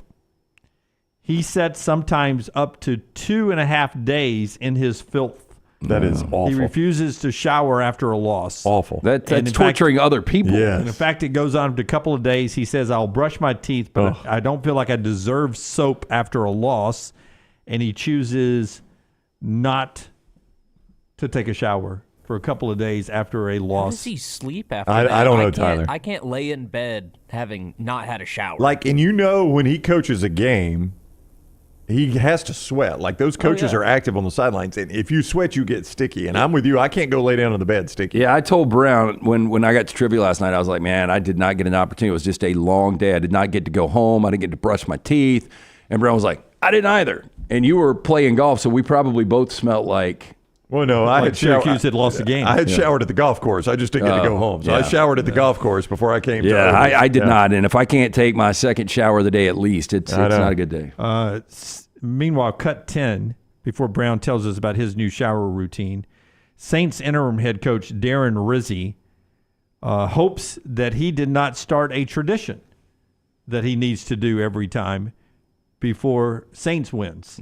This is him after the win this past weekend. And well, those fans aren't going to shower. Yeah, I would just tell you that if you got kids in the car here, maybe a little earmuff on the tradition that he started before the Saints' big win this past weekend. No, man, I'm a pretty open guy, so this is how my day started. I get down here to the stadium, I get down here to Superdome, I go in the head coach's locker room, which I've never used before, right? So here I am early in the morning, I go to the bathroom, and this is how my day started. I clog the toilet. And I'm like, this is going to be a crappy day, pun intended. And so listen, I'm like, okay, this is not really a great start to the day. Here we go. And so, I'm not really feeling like a head coach of an NFL team right now. So, so I'm like, really? This is really how we're going to start my day? So, clog the toilet. It's a lot of information. Yeah, a lot. Not from toilet paper, he went on to say, just from the amount of deposit. Yeah, don't need it, man. Nerves were kicking. Typical New Jerseyan. Yeah, nerves were kicking as he was rolling into his. He's got those cauliflower ears too. He does. He's got a little. There's a combo. You're so good at these. I'm going to try it. Okay. Cole Kubelik and Don Shula. Go Cole and Mike Shula. All right, Cole Kubelik and Don Shula's son, Mike Shula. I see a little Shula in there. Okay, it's the jawline is Shula. You don't see any Cole at all. Well, the eyes and nose is Shula. Yeah, maybe the Cole would be. I see a little Cole. Okay. Yeah. You're just going bald head and ears? No. Well, he's got a hat on. I mean, I know his head's bald, but he's got a hat on, so I don't think that's impacting me. Yeah, I think it's more eyes on Cole. Yeah. Yeah, I think I see Cole in the eyes. I think it's Cole's eyes and Shula's jawline. Scott says it's Fat Oliver North. Okay. That's a good one. Blast from the past of the 80s. Yeah, that's right. Oliver North, after he's stopped his military workout regimen. Fat Ollie North. Oliver North still with us? I think he passed. Oh, do you now? I think Ollie North's still with us. Massive heart attack. I don't know. It's You remember it well? Old radio joke. Yes. Brown used to always kill people off. That was Still always alive. He's 81. Wow. Ollie North's 81. Thank you for your service. Yeah. I do not think that Darren Rizzi has any shot at keeping this job. I don't either. More on that in a moment. You brought something up in the pre-show, Jim, that I found fascinating. So, okay, more on that in a moment. Let's get to that. Okay. After we hear about our friends at Woodhouse. Oh, I was going to tell you about my shower habit. But do that after Woodhouse. Okay. Because we'll go spa first, and then you take care of yourself.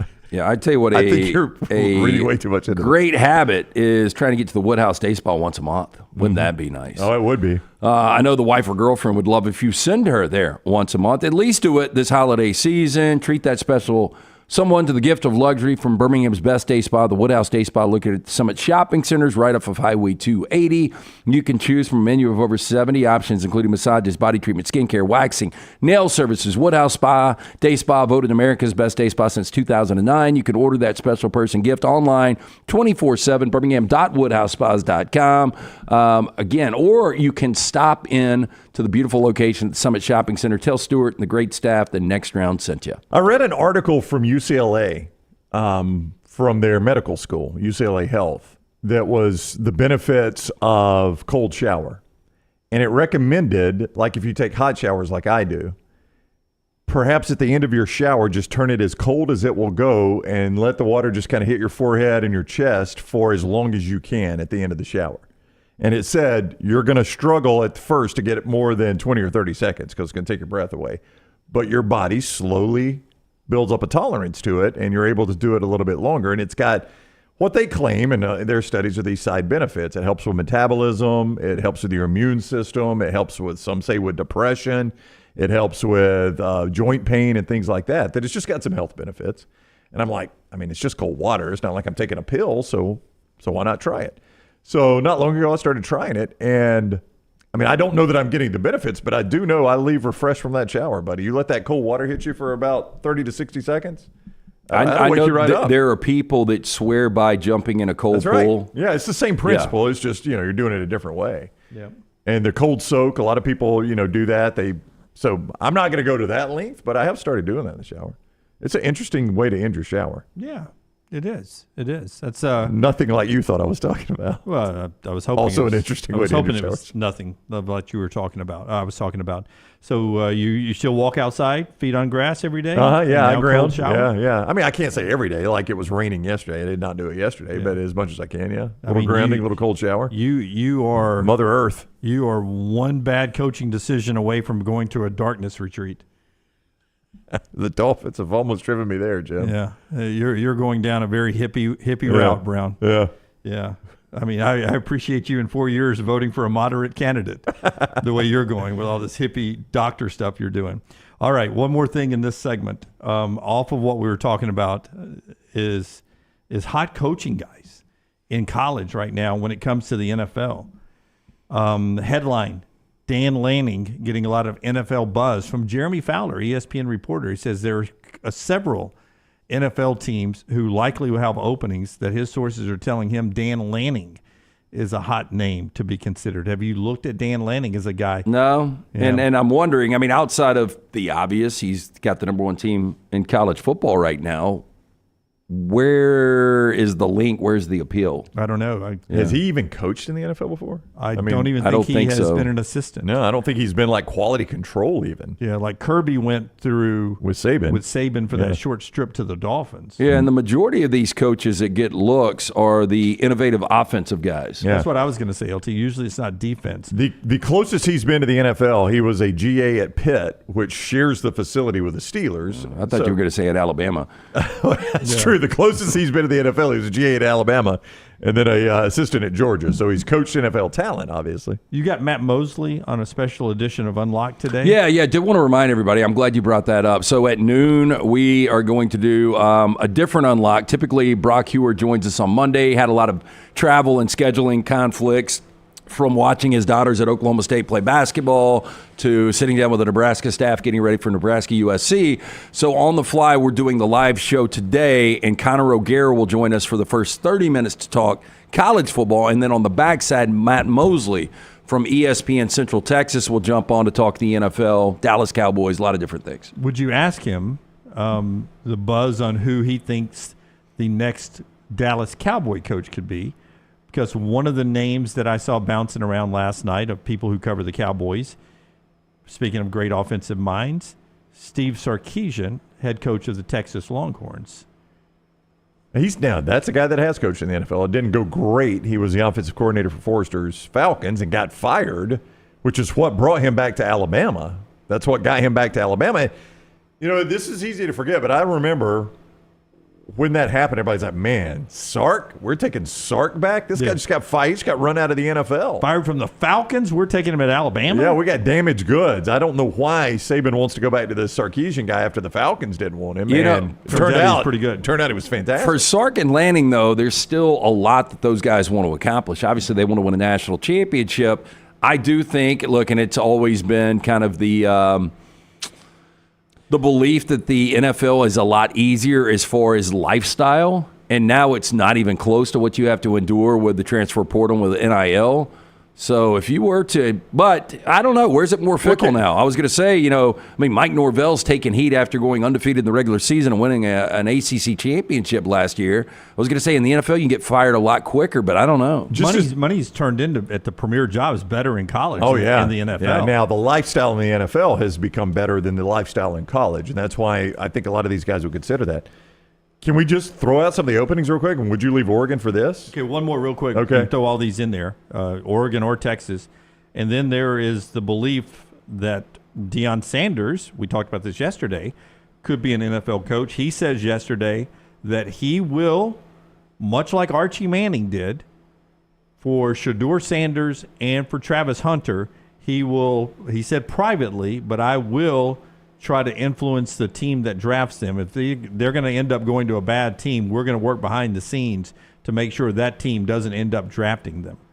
That they will try to do what the Mannings did for Eli and get them to a franchise that Deion is comfortable with Shedeur and Travis Hunter going to. I disagree with this. It ended up working out for Eli, but it worked out for Phillip Rivers and the Chargers. I remember when it was happening that I thought it was the most Bush League thing I'd ever seen. Yeah, I don't like it at all because your Bucks, my Rams, your Dolphins, they've all been bad in spots. Yeah. And look, I know traditionally bad organizations, you can name them. Detroit would come to mind up until the last couple of years, but look, they get a good general manager in Brad Holmes, and everything's turned around. The picture beside this story the Jets, is Jets the Bears, fans. okay. Yeah, Jets, Bears, Browns. Those are the ones that really jump off is like they are stuck in mud and they're not going to do anything at all. Even the Carolina Panthers have been to a Super Bowl. Most of these places that would draft Shedeur Sanders are drafting him because there's going to be a coach opening. Yeah, for instance, in the mock draft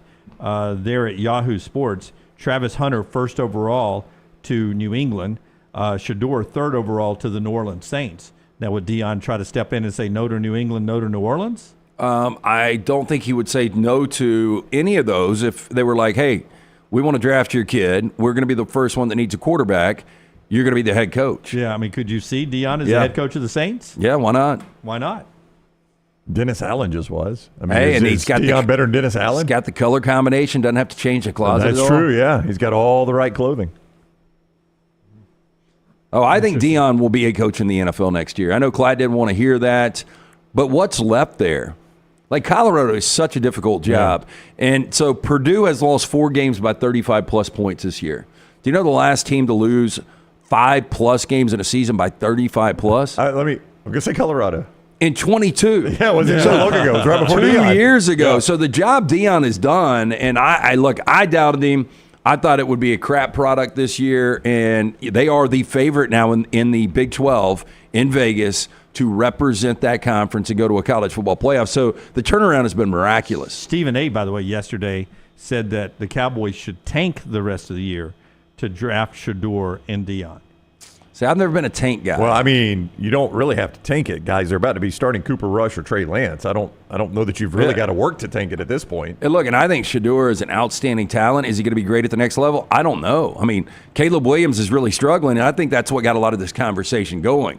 Is Caleb is with the Bears, and if he was with someone else, if he was playing, under Dan Quinn in Washington or Sean Payton in Denver, where quarterbacks are having success, then this wouldn't be that much of a problem. But the fact that he's playing for the Bears and a staff that doesn't seem like they know what they're doing week in, week out, that's the problem. As Tyler points out in the MyBookie.ag chat room, Dak just got a big contract. I mean, I don't know how easy it would be to get out of some of that, but I think the dead money they would owe, I think it's $35 to $40 million. That's perfect for Jerry Jones, though. That's the way he operates. They'd have to find someone like the Lions did for Goff, because they dumped a lot of money to the Lions. Yeah, to trade Dak too, is what you're saying. They would need a partner, somebody that thinks Dak could be their quarterback. Oh, and I'll say this: I don't know how you guys feel, but I think Dak in a new location could be really good. Yeah, I wouldn't like.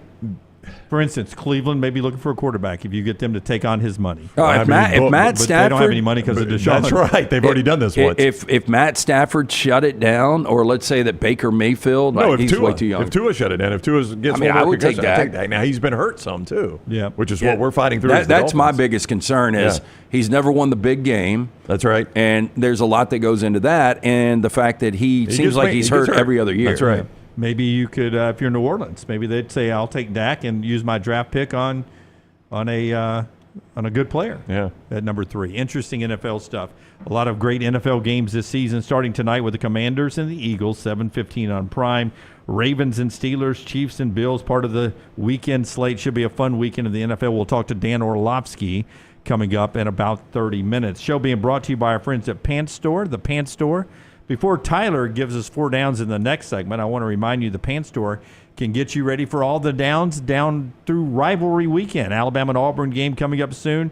You can get your Alabama and Auburn polos, hats, and quarter zips, sweatshirts, and everything right there at the Pants Store. Locations in Leeds and Birmingham, Huntsville, Tuscaloosa, and Auburn. Online at pantstore.com, pantstore.com, your game day headquarters. Also, the gift place for your Alabama and Auburn fan in your life with name brands like Gentile, Antigua, Cutter Buck, Horn Legend, and more. And the ladies' dresses and fall wear as well with free gift wrapping and free alterations. Nothing says roll tide or worry like the Pants Store. Pantstore.com, pantstore.com. Everything Next Round is on demand now in the podcast section at nextroundlive.com. Hey, let me tell you about our friends at Urology Centers of Alabama. Compassionate and comprehensive urological care with 35 physicians, 17 locations across Alabama. Their patient-centered approach to all of your urological needs. Remember, they've got that new men's health center. It is beautiful, helping men with a wide range of sensitive male issues in a comfortable environment. You can always go online, visit urologycentersalabama.com, schedule an appointment with one of their many urologists today. Hey, you. It's the holidays. Give cheer a lift. And at New Balance Birmingham, we got the gift. That holiday vibe? Find it inside. Come together at New Balance Birmingham on Highway 280, right next to Chick-fil-A. New Balance Birmingham, we got now. Twin Peaks is the best in the game. Here, you're in the red zone for every college rivalry and divisional matchup all season long. On game day, you never have to decide which teams to watch, only what combination of bites, burgers, wings, and more to order. Plus, where else are your favorite draft beers always poured at a frozen 29 degrees? Only at Twin Peaks, the #1 sports bar. Stick around after the sun sets. Twin Peaks is open really late. Wind down with bourbon and late night bites. Only at Twin Peaks. Hey, for all of your IT and printing needs, reach out to our friends at Xerox Business Solutions. Look, I'm still one of those old school guys. I print my notes every single day for the show. If you watch the show here on the Next Round, you see all the notes in front of me. From day one, Xerox Business Solutions, they've been with us here at the Next Round. Local for over 45 years. For all of your IT and printing needs, visit XeroxBusinessSolutions.com or call 205-969-3000. That's 205-969-3000. Just because you've quit going to the gym, it doesn't mean that you have to quit gym altogether. Dunaway, that is. With our Next Round podcasts open 24/7, 365, you can access gym anytime you'd like. While you may have done away with your treadmill routine, our version of Dunaway is standing by ready to get you back to your absolute best. Find all that lovely Jimmy D-led content on Spotify, Apple Podcasts, Google Podcasts, and in the podcast section of nextroundlive.com. This message is sponsored by Jimmy Crypto Inc. and Jimmy Crypto for President. In some places, football is a sport. In Alabama, it's a fine art. New Life Art is proud to announce Daniel A. Moore's upcoming painting, Deuces Wild. This season, Bama is blessed with a pair of very talented deuces. The pair played a huge role on both sides of the ball in the Tide's amazing 41-34 victory over number 2 Georgia. Deuces Wild will portray the unbelievable game-winning 75-yard touchdown catch by deuce number 1, Ryan Williams, late in the fourth quarter. The Dogs' last chance drive was stopped by deuce number 2, Xavier Brown, as he made the game-saving interception in the end zone, which will be celebrated by a small artist's remark in the bottom margin of each print. Go to danielmooreart.com to see the artist's preliminary sketch and take advantage of special pre-publication pricing for Deuces Wild. Also available, The Legend, Daniel Moore's final tribute to Coach Nick Saban. Order now at danielmooreart.com. From the creators of The Next Round comes 2 new sites, covercrimson.com and thebarnauburn.com. 2 team sites with the same excitement and information-driven content that you get every day on The Next Round. Live daily shows, recorded shows, free of charge, plus premium content with insider information starting at just $1. And it's the perfect gift for the Alabama or Auburn fan in your family. Covercrimson.com or thebarnauburn.com. Sign up today. Happy football season. At the Next Round, we strive to make our loyal listeners feel like they're a part of the action all season long. My name is Emily Grace McWhorter, and I do that by bringing you along for any given Saturday in Auburn or Tuscaloosa. From pregame warm-ups, touchdowns that make you feel a part of the play, and everything in between, our goal is to make you feel like you're inside Bryant-Denny or Jordan-Hare. Follow along on our social media at Next Round Live on Instagram, X, and Facebook. Also, check out thebarnauburn.com and covercrimson.com while you're at it. Here's to fall Saturdays.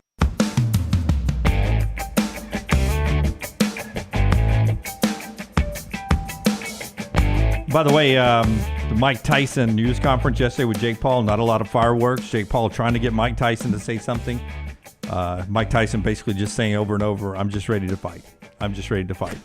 Stay on script, Mike. Which I said on TikTok, either he was sedated like Omar the Tiger, or he's very serious, and that's scary for Jake Paul, that if he was just that focused, that he's going to go in there with that machine-like attitude. I'm just ready to fight and go out there and beat the crap out of him. Yeah, I look, I know it's an exhibition fight, but I am still somewhat fascinated by this. You know, a lot of these, I mean, money is the bottom line on all these fights, but so many fights have been spawned out of hate and opponents hating each other.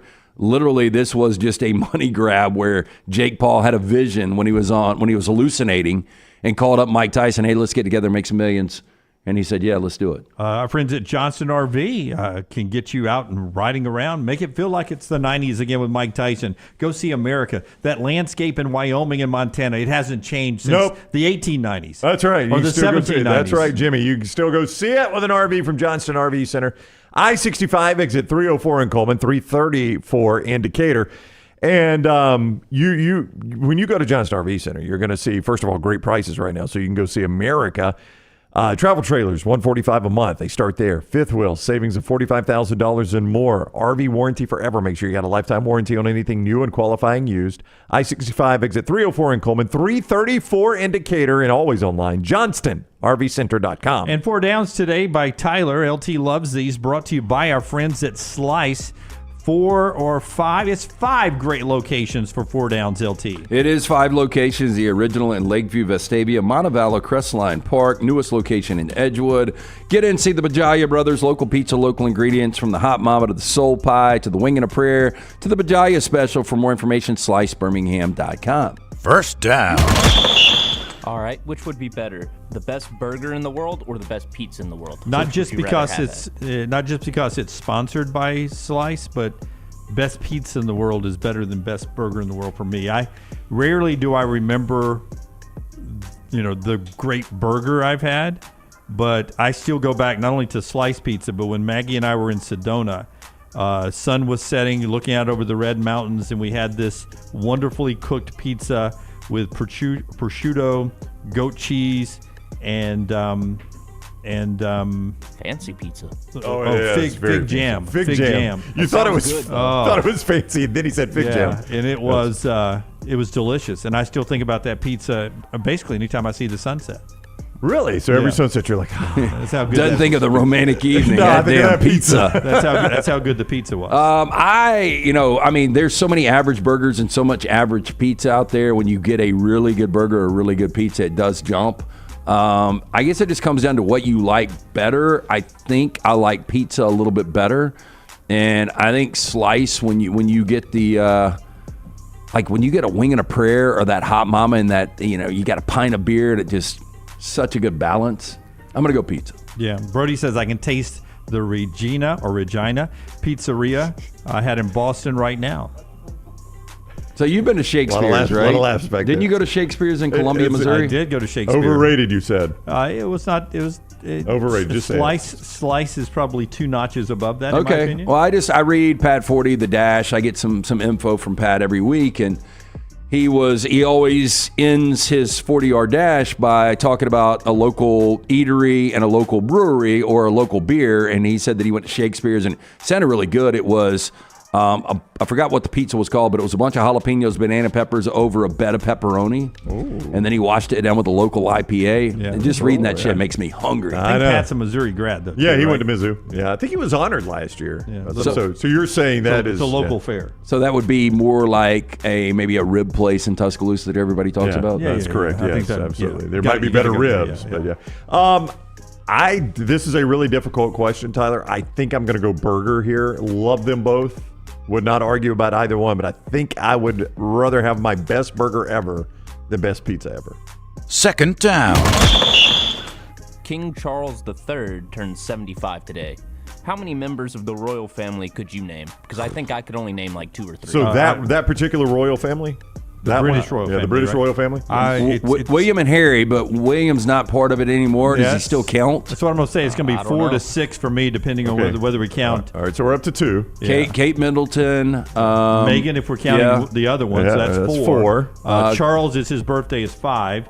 His old lady is Camille, right? Camilla, I think. Camellia? I just went Camille. Camille? Okay, it's something like that. I think that's close enough. We get that at that's 6. her nickname for me, so that's 6. Now, there's got to be another Elizabeth. No, but hang on. The old boy that got caught up in the Epstein stuff. What's that dude's name? Was that Andrew? Yeah. Or was that someone else? I think that was Andrew. So What's that's he, 7. the Prince of Sussex? I think it was the first one, actually. Did I get a laugh from the back? I think we've named too many. I'm shocked where that's we 7. are. That's Charles's brother, that old boy. Yeah. And I would know more if I watched The Crown. I watched 1 episode of The Crown. Everybody's saying turn your mic up. Turn your mic up. Don't be shy. I just turned it up a little bit. Okay, there you more. go. It's much Is this better. I think I'm out. I think 7's all I can do. Yeah. What is? Did y'all mention Fergie? Well, she's not. She got divorced. She was married to the old boy I'm talking about, right? Okay. And she got divorced from him. And then Diana's dead, but does that count? No, she's dead. No. She's not a member of the royal Elizabeth's family. dead, And she was so, divorced yeah. as well. Yeah. So I think I'm out. Third down. 7 was pretty good, though. Yeah. I was 4 to 6, depending on how we counted the people from America now. The podcasters. The podcasters that just want to be left alone and be, private. They want a private life. Private citizens. Third down is today marks the 10th anniversary of Dumb and Dumber 2. What's the most disappointing comedy sequel or just comedy movie in general? It's too old for you guys, but for me, I was so excited for Caddyshack 2. Oh, that's my answer. I love Caddyshack, but Caddyshack 2 was terrible. Jackie Gleason. Yeah. I never saw it. Oh, did you not, Lance? But whatever you do, don't waste your time. Yeah, like Caddyshack was a classic for me growing up, but going back and watching it with the kids doesn't hold up well. Oh, I love Caddyshack, the original. I could watch that any time. Like even Porky's 2 was really good. Yeah. It was just as good as Porky's. Yeah, I never saw Porky's 2. I never saw Dumb and Dumber 2. Never saw Dumb and Dumber 2. Caddyshack 2 had Jackie Gleason was the main, and Chevy Chase was in it, I think. Am I wrong about that? I don't know. Give me Melton and Forrester's mic here. Melton, what about you, man? Anchorman 2. Anchorman's my favorite comedy of all time, and Anchorman 2 was just such a step down. Couldn't recreate that magic, in my opinion. I didn't understand the comedic value of Anchorman. I thought it was a documentary as a guy who used to read local news. Forrester, what about you? That's not a bad answer. Anchorman 2 was god-awful, and the original's pretty good. But it's Caddyshack 2. Landslide.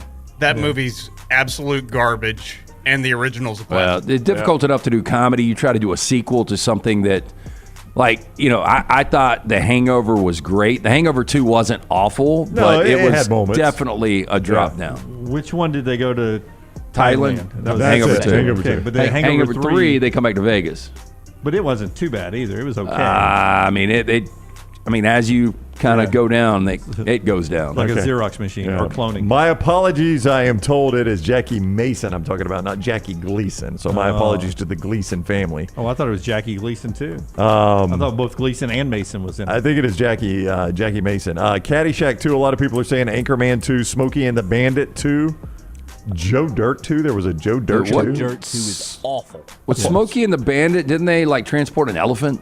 Yeah, it was like a circus Oh, elephant. that's or something. right. I remember that. Yeah, And that it was had really Dom dumb. Luis. Dom DeLuise. Yeah. That guy? Yeah. The Mask 2? I don't remember a Mask 2. So it wasn't called The Mask 2. It was called Son of the Mask. Was And Jim Carrey in it? No, Jamie Kennedy was the Yeah. star. Ooh, there you go. Cameron Diaz in it? No. Yeah, they didn't get anybody back. They didn't get anybody back, and it's Yeah. considered one of the worst movies ever made. Yeah. Godfather 3, too. Terrible sequel. Yeah, not a comedy. Awful. 4th down. All right, Travis Barker turns 48 today. Who is the best rock drummer? Lars Ulrich is one of my favorites from Metallica. So my older brother was a huge Rush fan, and he swears by Neil Peart.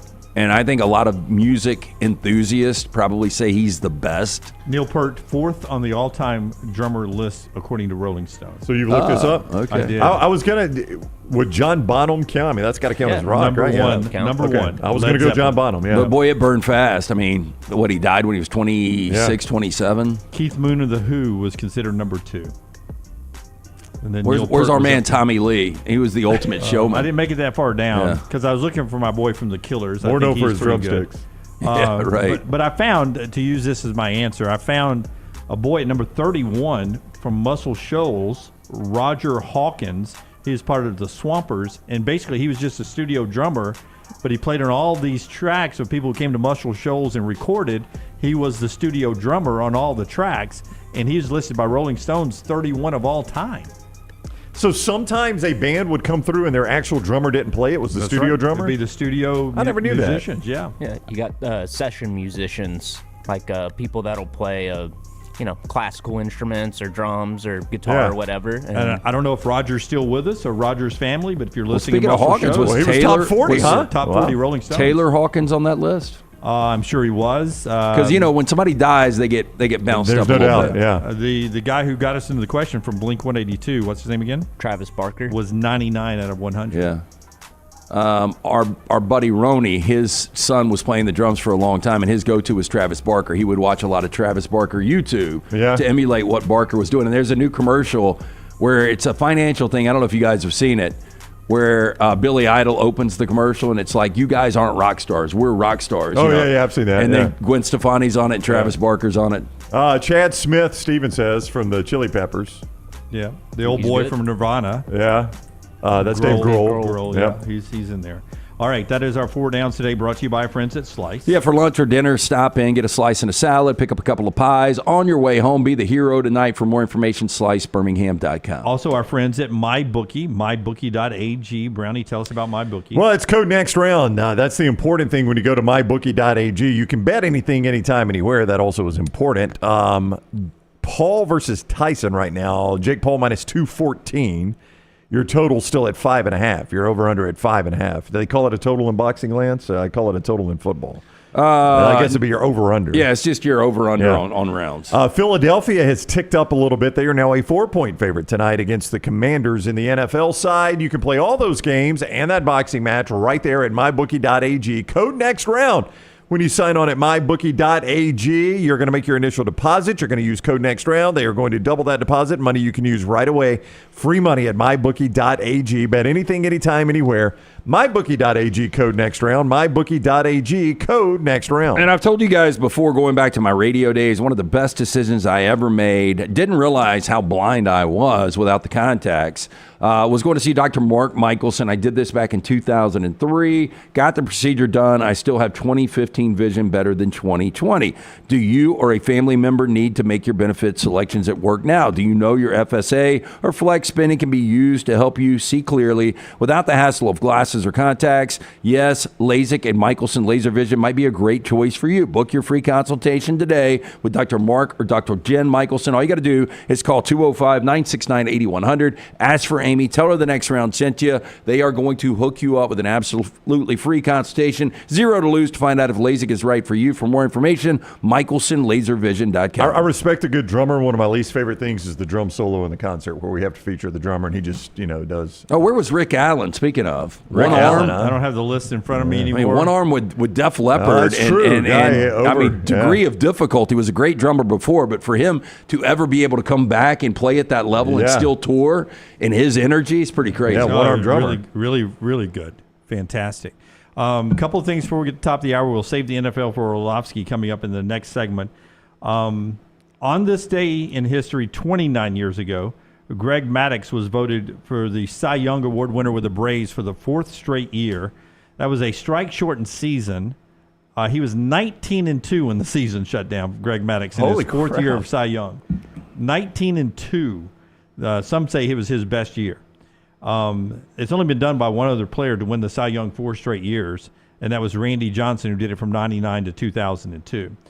Sadly, on this day in history, and I learned something about this I did not know, that 54 years ago today, the Marshall plane crash, 75 souls on that plane all lost, 37 of them football players, 8 staff, 25 booster, 2 pilots, 2 crewmen, and the person that coordinated the charter flight. 75 people, everybody on board dies, coming back from East Carolina. Outside of the loss of life, which is far more important in that, do you know the biggest impact of that was that the NCAA eventually allowed freshmen to be eligible in football, and maybe all sports, I don't know, but certainly football, because they had to do that for Marshall so they could field a team the next year.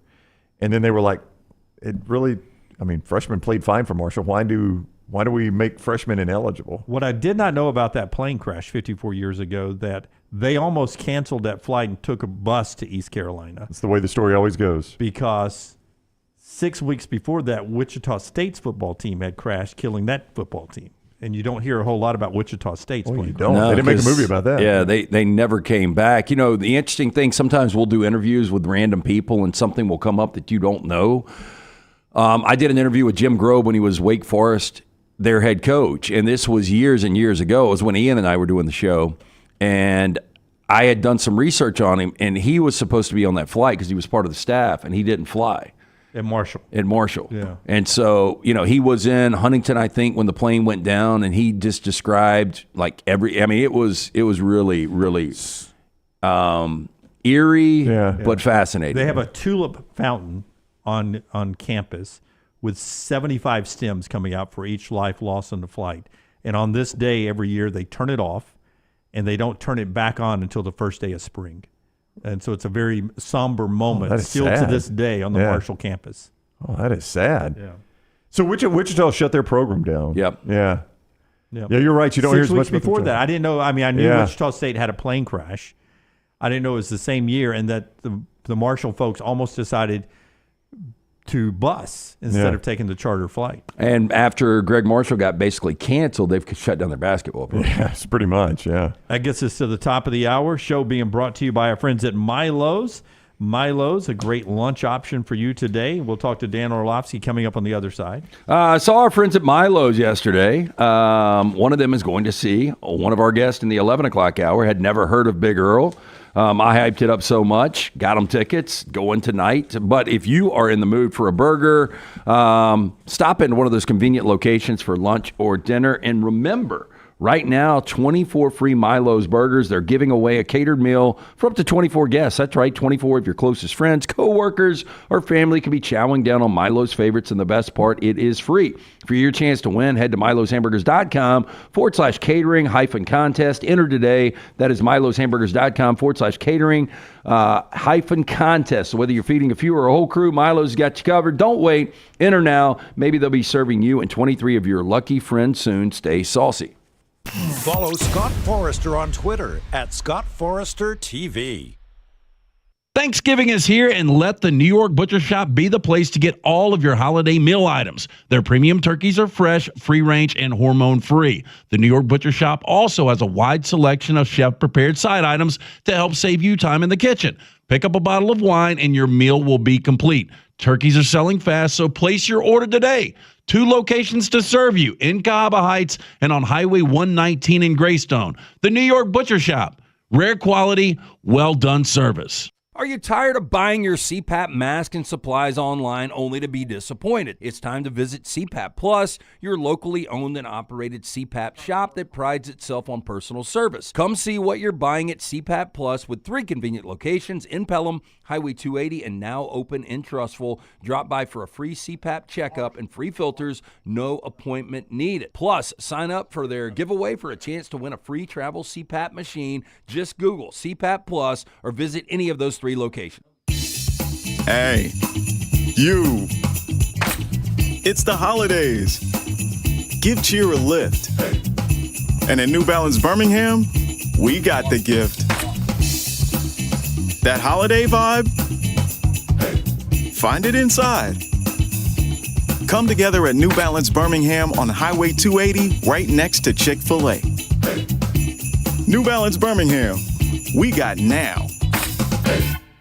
Let's face it, a home is one of the most powerful assets you can have, and our friends at Mortgage Right want to help you build wealth through home ownership. Mortgage Right is all about providing competitive rates, a variety of loan products, and a multitude of resources for a seamless home buying experience. They treat their borrowers like family and are always looking to bring more happy homeowners under their roof. See more by visiting mortgageright.com/TNR today and start living. That's mortgageright.com/TNR. NMLS 2239, equal housing lender. This hour of The Next Round is presented by the Birmingham Racecourse Casino, now featuring 7 days of giveaways with your chance to win a share of up to $125,000. The more you visit the Birmingham Racecourse Casino, the more chances you have to win.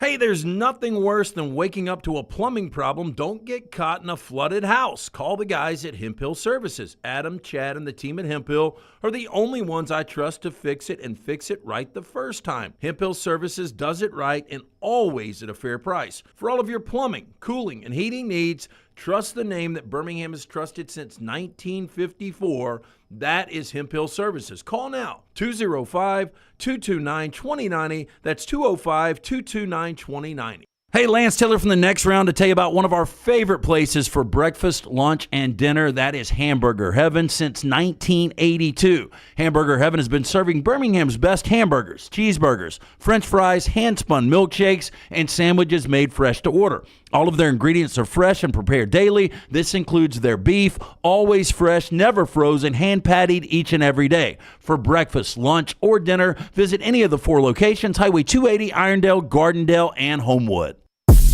From the creators of The Next Round comes 2 new sites, covercrimson.com and thebarnauburn.com. 2 team sites with the same excitement and information-driven content that you get every day on The Next Round. Live daily shows, recorded shows, free of charge, plus premium content with insider information starting at just $1. And it's the perfect gift for the Alabama or Auburn fan in your family. Covercrimson.com or thebarnauburn.com. Sign up today. Ryan Brown here for The Next Round. Join me and CBS sports analyst Brandon Marcello for the Middle 8 each Monday at 8 a.m. as we look back at the weekend of college football from the SEC to the top 25 of the college football playoff. It's the Middle 8 presented by MyBookie.ag, code Next Round. Jim Dunaway, Lance Taylor, Ryan Brown. Live from the Birmingham Racecourse Casino Studios, The Next Round, presented by Bud Light, is on now. Hey, this hour brought to you by our friends at Champy's World Famous Fried Chicken, Highway 119 in Alabaster. Sterling is that destination lunch place where you want something iconic. You maybe got friends in town, and they're like, man, I want to try something really Southern. Well, there's one place to go. It's Champy's Chicken, Highway 119 in Alabaster. It's worth the drive, but if you're in the area, please stop off and see Sterling and the crew right there. It is unbelievable that brined overnight, cooked to order, piping hot fried chicken, the hand-cut chicken fingers, the Mississippi Delta recipe tamales, and so much more. It is Champy's Chicken, champy'schicken.com. Also, our friends with the Comedy Club and the Floribama united tonight. We'll talk to Big Earl coming up here at the end of this hour. Yeah, look, this is so unique. If you've been to the Comedy Club, you know what a great venue that is. But if you've been to the Floribama, maybe you've come across Big Earl and the Sexual Biscuits. They're going to be shutting it down after this year, but they have been playing at the Floribama. They brought a unique sound and commentary to the world-famous Honky Tonk on the Beach. Now they are headed to the Stardome tonight only, one night only. Call 444-0008. You can get tickets right there. That's 444-0008 or stardome.com for tickets. The one and only Big Earl right there. You guys have seen him multiple times. Always a lot of fun. Yes, it's a unique act. I've never seen anything quite like it, Lance. I think I'd have to say that. And you'll hear from Big Earl coming up in a little bit. Dan Orlovsky on the major weekend in the NFL. Last night, Auburn, no letdown after the big win over Houston, biggest regular season win in Auburn basketball history. They come back last night and they take care of Kent State, 79-56. North Alabama, and then the good stuff on their schedule coming up here. Last night, Chaney Johnson, our player to watch, had his best game as an Auburn Tiger. He has gone 18 of 25 from the field in this season. 18 points last night, 5 rebounds and 4 assists, as Chaney Johnson had a big night. Janai Broom also had 18 points as well for Auburn. Only downside was they were 6 of 24 from three-point range, but a good night for the Auburn Tigers. Jack State was with a win. More basketball tonight. That includes the fine folks at Alabama, number 2 in the AP poll. Auburn's number 1 in the KenPom, Bama number 2 in the AP. On the road at Purdue, prime time tomorrow night on Peacock. Team leaving, heading for West Lafayette a little bit today. Football tonight, East Carolina and Tulsa. In the game we'll talk to Orlovsky about, Commanders and Eagles coming up. Just to prove that she's not perfect, Caitlin Clark yesterday at the Pro-Am down at the Annika with the 18 best LPGA players in the world. She played in the Pro-Am, and I will tell you, it is so different putting or driving when you've got people around watching you. We saw this firsthand, a lot more serious. I think it was Tim Brando who took off Stan White's head. This is Caitlin Clark on the tee box here with a gallery to the left. Her tee shot goes right into the crowd. Oh, she's got a pretty good-looking swing, though. Yeah, except she missed the ball and put it like 2 feet to the left. I came across a very foreign voice on my radio, and I think it might have been this morning, last night. I don't remember when it was. It was Annika, though, and it was talking about Caitlin Clark. And, like, she said if she put the time in, she's got a lot of power, and she's got a pretty natural swing. Yeah. Hey, by the way, don't miss on the video the fact that she hits somebody to the left of the tee box. I mean, just drills them immediately into the pocket for the mulligan. Yeah, doesn't even check on them. Not over to check them out or anything like that. Just right back to, here's right at your camera right here. That's right. Boom. Yeah, and then immediately to the pocket like, hey, I'm going to hit a second. If you I mean, mind. look. Luckily, I think it did not hit anybody. I think it went over everybody's head. And that's what's crazy. I am surprised we don't have more situations like Stan. Did we not, even at a PGA event with Brooks Koepka, did he not hit a woman in the eye and she lost her eye? Yeah, but that's normally, I mean, not that it's any better for this person, but that's normally a couple hundred yards down the fairway, right? That's what I'm saying. Yeah. You get one to the teeth here. It's game over. Yeah. Boom! Into the, all right, going to the pocket for my breakfast ball. Thank you. There's no way in a Pro-Am, by the way, you should be lined up in front of the amateurs like that. By the way, I would have, I mean, to each their own, but if I'm Caitlin, I'm probably not really worried about the second ball. I think I go onto the green, don't you? She did drop an crap, a different word. And more so for the shot, not necessarily for the collateral damage. And then she does try to awkwardly tell a joke as she's teeing up the second ball. She says, "You should have bought my shoes." Oh, wow. Yeah. Not a lot of laughs. Yeah, I mean, that would probably fell flat. Yeah. I would once you pay me for this bloody forehead. That's right. If I could walk again, I'll wear your shoes. Yeah. All right. So Orlovsky in just a second when he jumps on. One note from the NFL. Micah Parsons says, I'm going to eat the fine. He's done doing local interviews, at least for the foreseeable future. After his podcast was perceived that he was throwing Mike McCarthy under the bus, he and McCarthy have talked. Everything is fine. His quote is, be the light even when it's dark AF. Using the word there. He says, I'm just going to eat the fine. I'm not doing interviews with the local media. Yeah, well, I'm not a fan. It started a couple of weeks ago where they were talking about the best quarterbacks in the NFL, and they named like 15. They didn't name Dak. Now he's talking about that his coach hasn't put in the blood, sweat, and tears that these other guys have. I mean, just keep quiet. There's no need for it. Internally, that organization's going through a lot. It's impossible to keep quiet when you are on a podcast. On a podcast, yeah, but you don't have to internally take shots at your own team. We've got recipes for the big grilling weekend this week. Yeah. You know what that becomes? A very boring podcast. That's right. That nobody wants to listen to. Yeah. At least this podcast's doing well, though, I guess. I guess. All right, Dan Orlovsky is with us. He joins us each week from ESPN. Courtesy of MyBookie.ag. Code next round when you sign on at MyBookie.ag to double that initial deposit. What is up, Dan? How are you today? I'm doing good. A little cold up here in New York, but all good. How are you guys? I'm doing fantastic. I did notice before you came on, as you were leaving studio, all the pics pop up, and across the board, it's that Eagles logo. They joke about it on College Game Day. Somebody got to save the graphic. Nobody jumped in for you guys. Everybody going Eagles tonight. Yeah, I think one short week. It's the first time Washington and specifically Jaden is dealing with that short week. Two, Philadelphia's playing really well. I said, I wouldn't necessarily be surprised if Washington went in there and won. I think, it's as much as I talk about the short week. Well, Washington goes no huddle on offense. So how does Philadelphia prepare for that when you're not really practicing with it? I think the second thing is, and I've talked about this ad nauseum this year, they start slow in Philly. Last week they end up destroying Dallas, who stinks. It was 7-6 with 28 seconds left in the first half. So it wasn't like they just showed up and mopped up the floor. So if they start slow and Washington can hang and they can make a play or two, I wouldn't be necessarily surprised that they were capable of doing it, but I lean towards Philadelphia. Which NFC bird do you trust more right now? The Eagles have won 5 straight. The Cardinals have won 4 straight. Philadelphia. I mean, talent matters in this league like it does at any level. I mean, they're superior talent-wise. And that's kind of a tip of the hat of what Arizona's doing and how remarkable it really is. I mean, Arizona is down 3 starting defensive linemen. They only play with 3 defensive linemen because they play with 3-4 and 4 backers. All 3 of their starting defensive linemen are not playing, haven't played this year. They're down 2 starting offensive linemen. So it's really remarkable what Arizona is doing. It's a credit to their organization and the way they've kind of built the depth of their roster, Jonathan Gannon, their head coach. So I trust Philly just because they're significantly healthier, significantly more talented, and they've got higher end players across the board.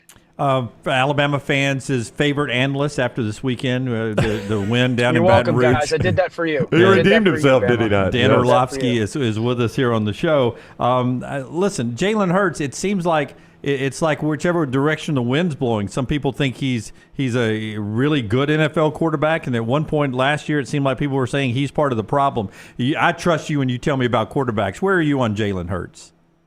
Yeah, I think Jalen's playing phenomenal in the last 5 weeks. Both of those things could be true, though. I mean, last year, Jalen played poorly. The first month of this season, Jalen was not playing well. There was regression in his game. And I think what they have done in Philadelphia is figure out how this version of this team and offense and Jalen needs to be playing. I talked about this morning. I think Kellen Moore, the play caller, wants to break the record for most rushing attempts in a season. It feels like, for the record is like 680 in 1977. They're on track for like 620 this year in Philadelphia. So they're running the football a ton. They're creating a ton of one-on-one matchups, and they're saying, Jalen, we're going to work one-on-ones. We're going to use a ton of play action. We're going to take our shots downfield. You got to make them now.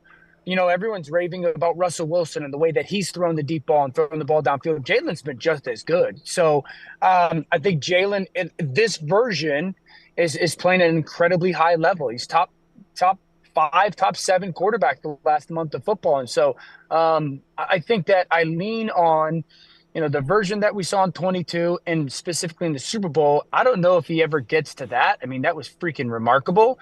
And I don't think he's the guy that was last year, back half, and the start of this season. I think he's probably closer to kind of what we've seen in the last month. More than likely, Jaden Daniels will be your rookie of the year. If they would have flipped picks and Caleb Williams would have gone to Washington and Jaden Daniels goes to Chicago, what does it look like? It's always a fun question and kind of exercise. I think Jaden would be playing significantly better than Caleb. I don't think Caleb would be playing to the level that Jaden is. Again, I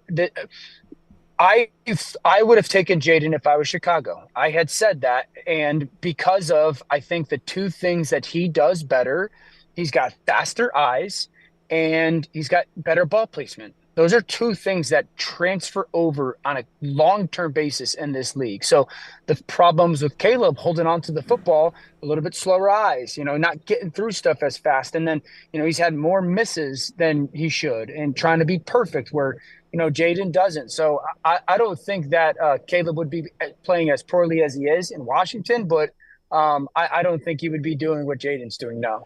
Dan Orlovsky is with us. He is with us on the JohnstonRVCenter.com hotline. He joins us each week courtesy of MyBookie.ag. Code NEXTROUND. When you sign on at MyBookie.ag, you make your initial deposit with code NEXTROUND. They double that deposit. Bet anything, anytime, anywhere with MyBookie.ag.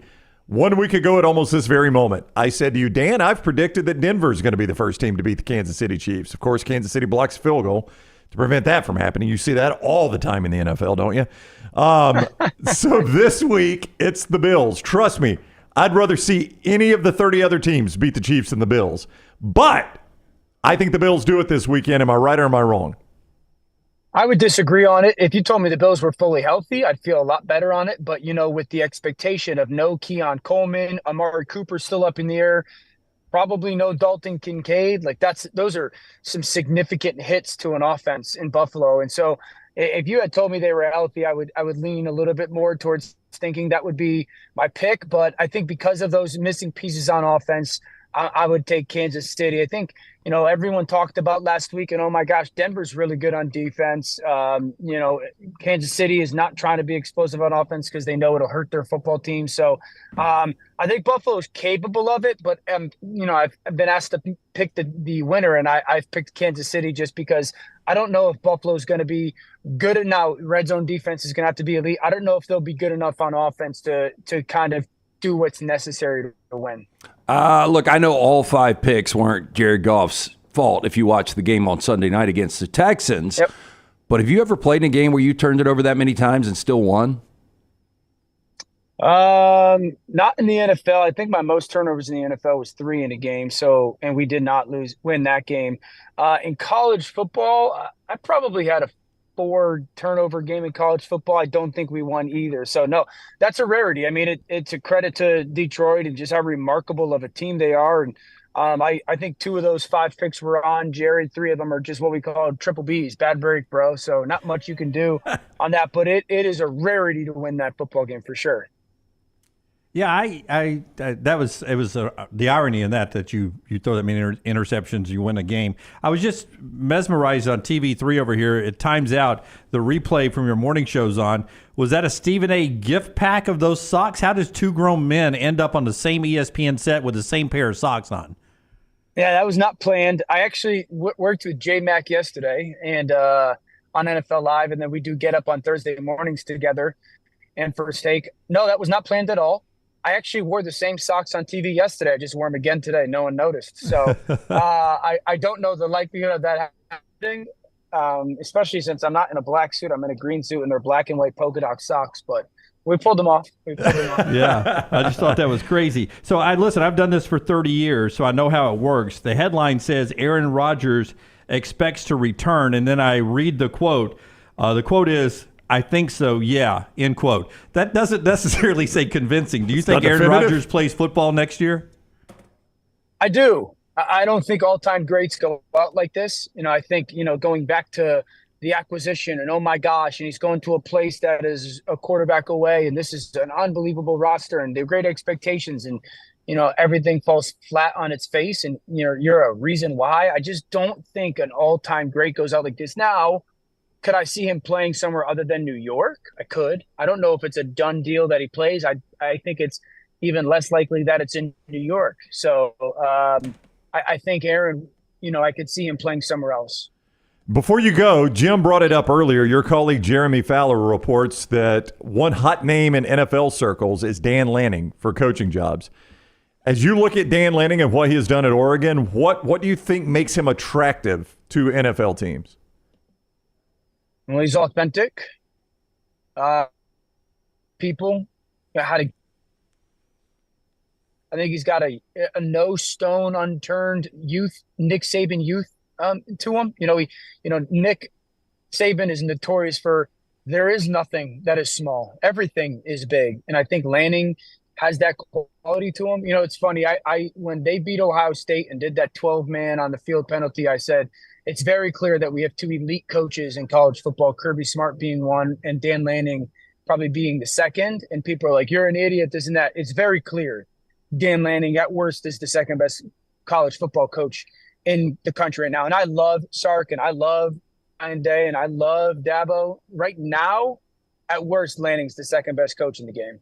Wow. I mean, that's extremely high praise. I mean, crap, they're undefeated number one. So, I mean, that's obviously deserved praise, but that is extremely high praise. So you think he fits right in the NFL? If he jumped to the right spot, that's a win.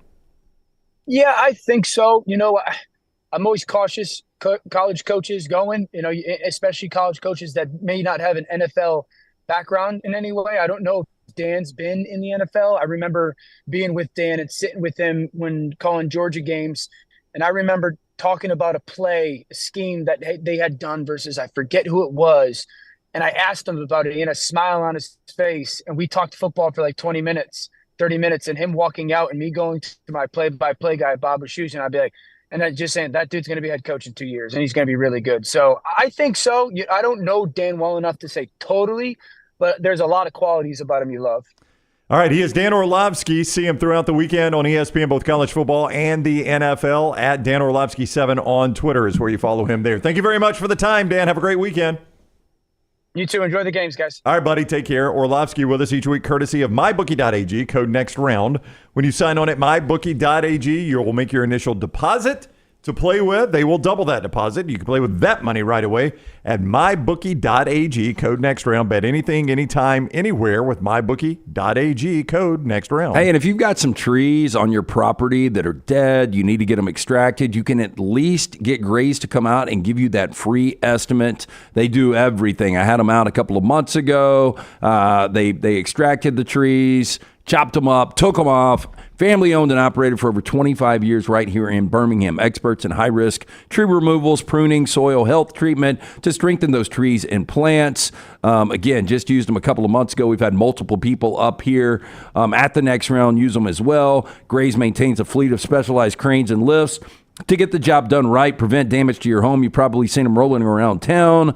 Call 205-281-6100. Tell them the Next Round sent you. You can scan that QR code or just go online to graystree.com. One big fix in college football. You asked about one big fix for Georgia. What's the one thing you would fix about college football right now, Brown? Here are some of the suggestions from that Reddit thread last night. One of them was the big noon kickoff, that people think that Fox should slide that around a little bit with the biggest game, that they're going to have their hands tied if Oregon stays good, if USC ever comes back to be good, if Washington's ever good. I think my fix to that would be I don't always have Klatt and Gus on the 11 o'clock game. Oh, yeah, you keep the 11 o'clock game. But your biggest crew goes somewhere else. But here's the problem, and I don't guess I 100% embrace that this is how this worked until Klatt pointed out the other day. When CBS has the first pick, or NBC has the first pick, or Fox has the first, if Fox picks first, that game has to be at 11. Does that make sense? Yes. Whatever game they pick first has to be at 11. They can't say, we're going to take the first pick and we're going to move it to prime time. We're going to put it in one of your windows. That's right. And when CBS picks first, it has to be at 2:30. And when NBC picks first, it has to be at 6:30. Right. They are locked into those windows. I don't guess I realized that. I guess I thought Fox could pick a game. I didn't realize that. And air it wherever they want. But when they've got first pick, they are locked into 11 a.m. So that ain't changing for a long time. So that's the biggest game when Fox has the first pick. It's got to be at 11. Yeah. This week they've got them kicking off at 10 local time in Boulder. Mm-hmm. If they had the Oregon game earlier this year, it would have been 9 a.m. local time. Which is why they didn't have Oregon, Ohio State, and they never will. I'd like to see that. I think overtime is still jacked up. Overtime is a jacked up process. You're right. The first overtime is fine. It's better than the NFL, in my opinion. The second overtime, going for 2, still fine. I don't care. Yeah, just keep going for 2. I mean, what are the chances you're going to have another LSU A&M? You're saying keep playing the 25 yards and going for 2, not just going into 2-point conversions. That's right. Because I think you shorten the game. To me, to shorten the game is you make it where you don't kick a field goal. I would like to see what the numbers are. Yeah, I don't have a problem with that either. Yeah. The 2-point conversion and the third overtime back and forth like that is ridiculous.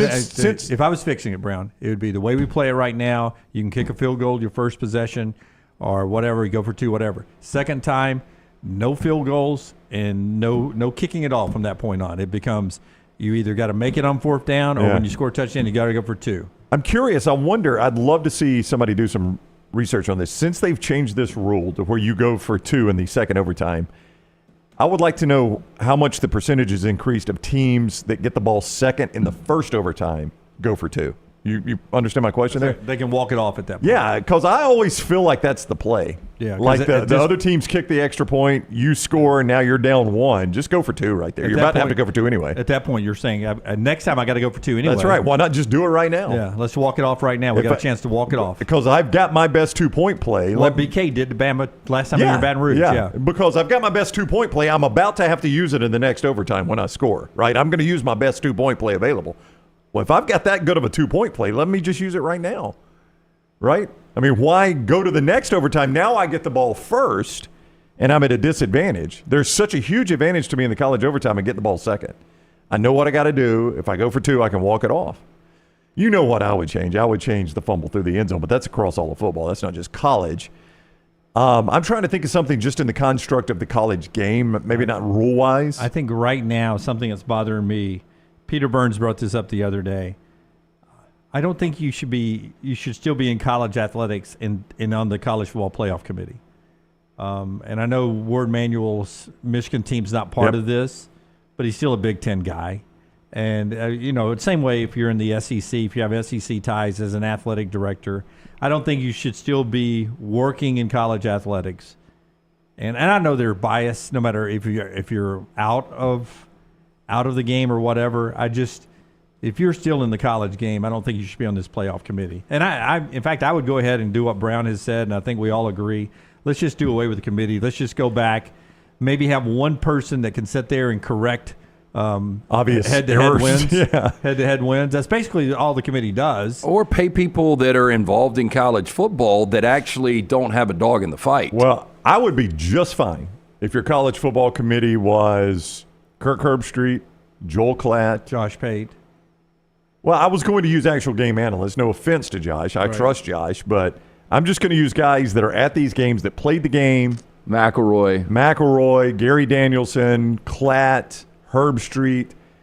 Your top end because analysts. they are, not only are they jumping around campus to campus and they're seeing 2 teams every week, they're also doing deep dives and watching other games. I just don't trust. Like, wasn't Gene Stallings on this committee at one time? He might have been. I can't remember. I think he was. But I'm with you. I don't know how much these guys are watching until they're locked in this room. I would say, though, that. And I think you would get enough of a cross-section that you wouldn't have the Big Ten bias, SEC bias. It would be balanced out. Well, that's why more people, the better, right? You take out the biases when you go from 13 to 26, 26 to 52. It reduces it, yeah. Yeah, because at that point, 52 people can't have the same bias, right? Yeah. But we know, I do believe Herbstreit, especially now, but Herbstreit had his favorite coaches, and now – the networks are so tied to specific leagues. I don't think you can put, McElroy and Herbstreit and them on there without it being a little, at least from afar, you'd be thinking these guys are SEC announcers. How can it be more biased, though, than having the committee chairman be a Big Ten athletics director? Yeah. You can't be any more biased than that. The guy literally gets paid to be biased. Yeah. This is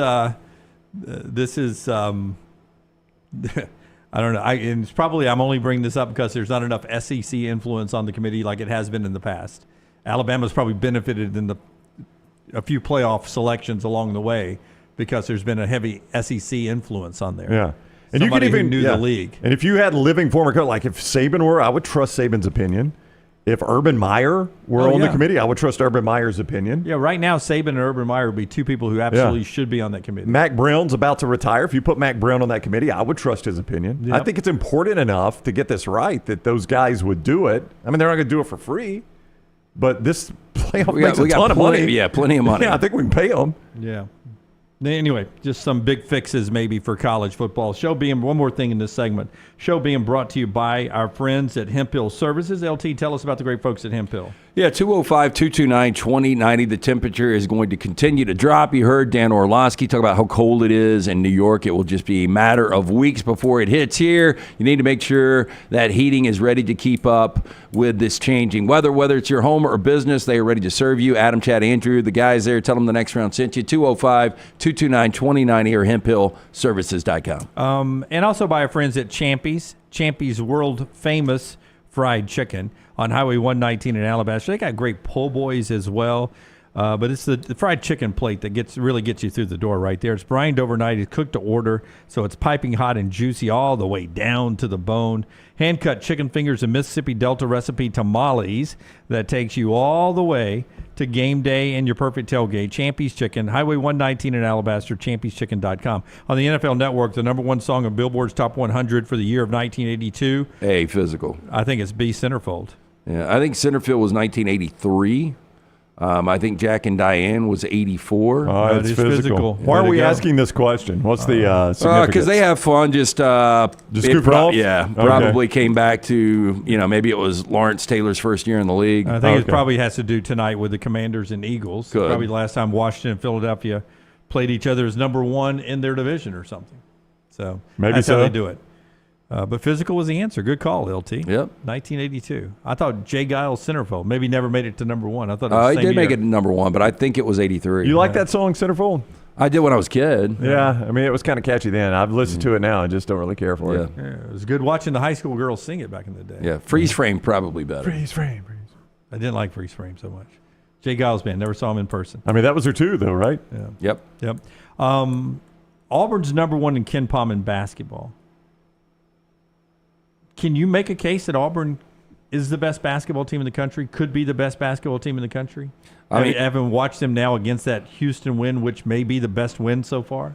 Yeah, I need a bigger sample size on a lot of these teams. And again, I think you're going to know a ton about Alabama and Auburn in the next month with the schedules coming up. Before we even get to the SEC. Yep. Ken Pom is one of those things, Brown, that works itself out. More data points, the more accurate it is. I feel like we don't have enough right now. I think they even say you need 5 to 10 games to really refine it. So I don't, I mean, you want to be number one, obviously. I don't care if it's one game or 100. If I'm number one, I feel good about it, right? Yeah. But I just don't know if you got enough data right now. I saw Little T last night on TikTok, her TikTok version, Taylor Korn there, talking about how Chad Baker-Mazara may be her favorite Auburn basketball player. Did you see what he did that made her say that? He grabbed a French fry off the scorer's table or whatever? No. Well, maybe it was – I thought he did do that, but he came out of the game and he was trying to give Bruce Pearl 5, and Bruce Pearl wouldn't – Bruce Pearl was back coach of the game. Yeah. So he's just standing – he's just standing there next to Bruce Pearl holding his hand up. Just letting him leave him hang. Just let him leave him hang. And then he finally, as Pearl is coaching, he reaches over, grabs his wrist, and slaps his hand with Pearl's wrist. And Pearl, never looks back. Pearl doesn't even, he either knew what went on. Bet he's not doing that against Tennessee or Texas. That's or easier Bama. to do right now, for sure. And if you watch the game last night, it does look like he talks a lot of crap. But I think he may be talking to his teammates, and it just sometimes looks like he's talking to the opposing team. I don't know. I can't really always hear what he's saying when I'm at the games. But it does look like he's very energetic and maybe just talking, motivational stuff to Janai Broom and the other guys. But he's an animated guy, and a lot of people, it's their least favorite Auburn player, the opposing student body. That means he gets under your skin. Means he gets under your skin. Auburn and North Alabama next before they get to some good games. Bama traveling to play Purdue tomorrow night, which is must-see television on Peacock only tomorrow night for Bama basketball folks. All right, when we come back, we get to trash. LT's got that. And Big Earl joins us on the other side. This is The Next Round. Take the next round anywhere you go with official Next Round gear. Buy yours today at nextround.store. A legendary coach once said, "It's not the will to win that matters. It is the will to prepare to win." Hi, I'm Bobby Humphrey, Vice President of Business Development for Bryant Bank, and I can tell you that our Bryant bankers have the dedication and experience to put together a financial game plan that is right for you. At Bryant Bank, we specialize in community banking and offer personal and business loans, checking and savings account, mobile banking, and treasury management services. Stop by one of our 18 offices across the state of Alabama to find out what unbeatable service and legendary results are all about. Are you tired of buying your CPAP mask and supplies online only to be disappointed? It's time to visit CPAP Plus, your locally owned and operated CPAP shop that prides itself on personal service. Come see what you're buying at CPAP Plus with 3 convenient locations in Pelham, Highway 280, and now open in Trustful. Drop by for a free CPAP checkup and free filters, no appointment needed. Plus, sign up for their giveaway for a chance to win a free travel CPAP machine. Just Google CPAP Plus or visit any of those 3 locations. Hey, let me tell you about our friends at Urology Centers of Alabama. Compassionate and comprehensive urological care with 35 physicians, 17 locations across Alabama. Their patient-centered approach to all of your urological needs. Remember, they've got that new men's health center. It is beautiful, helping men with a wide range of sensitive male issues in a comfortable environment. You can always go online, visit urologycentersalabama.com, schedule an appointment with one of their many urologists today. Hey, you. It's the holidays. Give cheer a lift. And at New Balance Birmingham, we got the gift. That holiday vibe? Find it inside. Come together at New Balance Birmingham on Highway 280, right next to Chick-fil-A. New Balance Birmingham, we got now.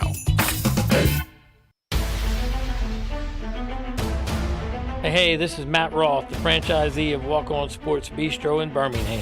With the kickoff of football season, come visit us at one of our 3 locations, Stadium Trace, Greystone, or Trussville. Come enjoy our scratch kitchen menu while watching one of our 80 TVs.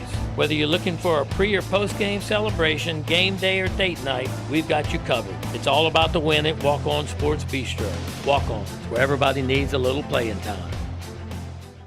Remember the name Way to Wellness if you're battling weight loss in your life. I'm Jim Dunaway from The Next Round. There was a time I was over 216 pounds until Way to Wellness helped me lose 45 pounds, and now for over 2 years, they've helped me keep that weight off. Here's their website, aplanforme.com, aplanforme.com. That's a great name for a website because there's no cookie-cutter plan. Everything is designed specifically for you. No contract, no sign-up fees, and your first consultation is free at Way to Wellness.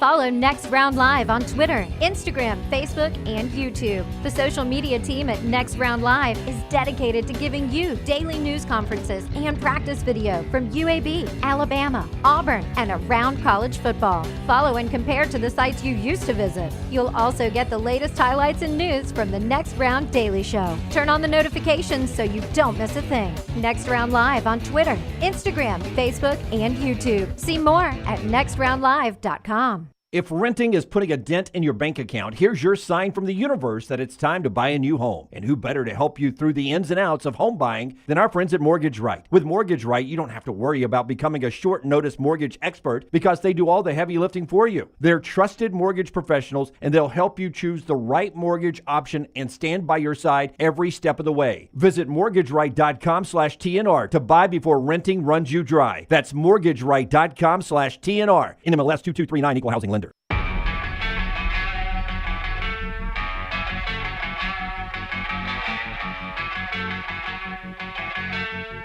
In the MyBookie.ag chat room, some Alabama fans, I'm torn who to root for as a Bama fan in this Tennessee-Georgia game. Landmine Believer says I'm rooting for Tennessee. If they win, Bama's chances of going to Atlanta and picking up that 3rd loss are almost 0. Steven, is Nico going to play? Robert, last I heard, Nico was questionable. That is true according to the availability report, which was released last night, the first of a couple before that big game coming up this weekend. Tennessee and Georgia, the biggest game on the slate this weekend. That update brought to you by our friends at Storm Restoration Roofing. Greg from Pell City, family owned for over 20 years and A+ rated with the Better Business Bureau.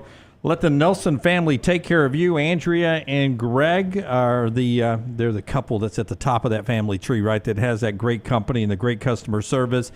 They've got kids and son-in-laws that head up the crews, and they'll take care of you. And they give you a free, no-cost, no-obligation inspection. The full inspection on that roof to let you know how much longer your roof has life. If there's any shingle damage up there or anything, they'll take care of you. Storm damage, roof replacements, insurance, roofing claims, restoration, inspections. They do it all. 205-542-3531 or Greg from Pell City on Facebook. You're telling me that we have an email from a viewer. Yeah, no, I had one of our listeners, longtime listeners, sent me this, and here's the picture. Brown saw me looking at it last night. He said, "Don't do it." So this guy reached out from North Alabama. That's a 2-year-old female Vizsla. Apparently, there is a couple getting a divorce, and the Vizsla needs to be rehomed. Can I take on a third Vizsla? Should he do it, Jim? What would be your recommendation to Lance? Why not?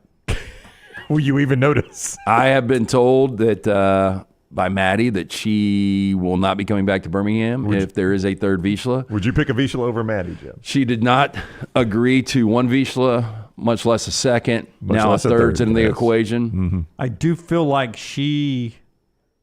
I don't know you as well as I used to, but I feel like she has to endure a lot of the Vizsla problems that pop up. Is that fair that she occasionally has to run them, walk them, clean up after a mess because you're out working and stuff? And when she's in town, I feel like she has a few headaches she has to deal with. She deals with it a lot. It's more just the Vizsla energy, the zoomies.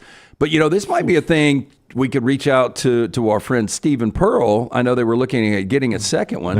They chose a child delivery coming up on December 17th or 18th. But he still said that they were going to go number 2. I said they shouldn't go number 2.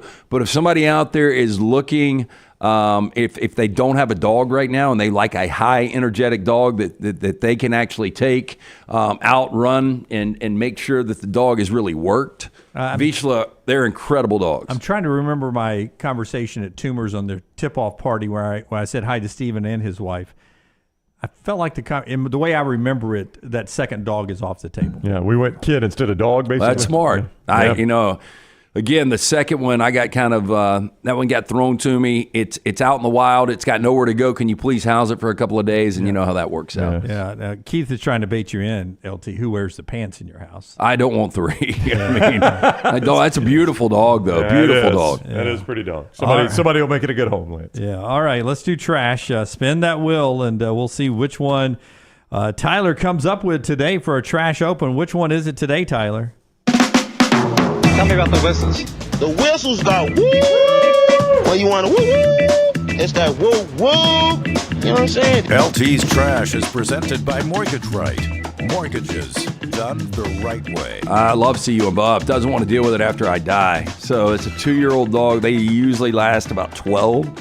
See You Above's got me on a 10-year window here. Got you on a pitch count. Appreciate that, my friend. You got more in you than that. We'll see. We'll see. We're all day to day, guys. That's true. Our trash always brought to you by the mortgage experts. Mortgage is done the right way. That is our friends at Mortgage Right. Doesn't matter where you're listening to us, from Seattle to Sarasota. These guys, no cost or obligation to give them a call and just find out what you qualify for. 205-900-7200, mortgageright.com/TNR, NMLS 2239, equal housing lender. I think this would be kind of cool. Airbnb has officially reached epic heights with the newest addition to their Icons lineup. In a partnership with Paramount Pictures ahead of Ridley Scott's Gladiator 2, Airbnb is opening its doors of the famous Coliseum in Rome to up to 16 guests for an unforgettable after-dark gladiator experience. Now, while guests won't be able to stay the night at the Coliseum, they'll have a choice to book one of 2 3-hour experiences for up to 16 guests at a whopping... How much do you guys think this experience costs? So, per guest? I'm going to say $1,000 ahead, $16,000. Oh, no way. No, I'm going to say it's $10,000 ahead. You're about $10,000 off, Brown. Yeah, I have $20,000 ahead. Huh? It is zero per person. The $10,000 the other way. Whoa! How are we doing this for free? Event will take place May 7th and 8th of 2025. Guests can request to book the experience on November 27th at 6 a.m. Pacific time at Airbnb.com. //gladiatormovie.com. Guests will be responsible for their own travel to and from Rome. Boy, that would be quite the package if they were going to fly you to and from Rome as well. Now, as part of the experience, guests will be greeted by the Master of Ceremonies, who will meet them outside of the Coliseum after sunset and lead them through its portal. Now, the group will then descend into the Hypogym, the underground chambers, determine their gladiator type by donning the provided armor and prepare for battle. This one-of-a-kind experience marks the first time the historic site will be open to the public after dark, returning to its centuries-long purpose for battle and live performance. This would be a great movie where somebody gets involved and they actually make these people fight to the death. It ends up being like... you got to pay unless you win your gladiator matches. No. What if... what was that movie where they brought people from all over the world and they kidnapped those girls and they ended up allowing those people to kill them and torture them? What if this becomes that horror movie?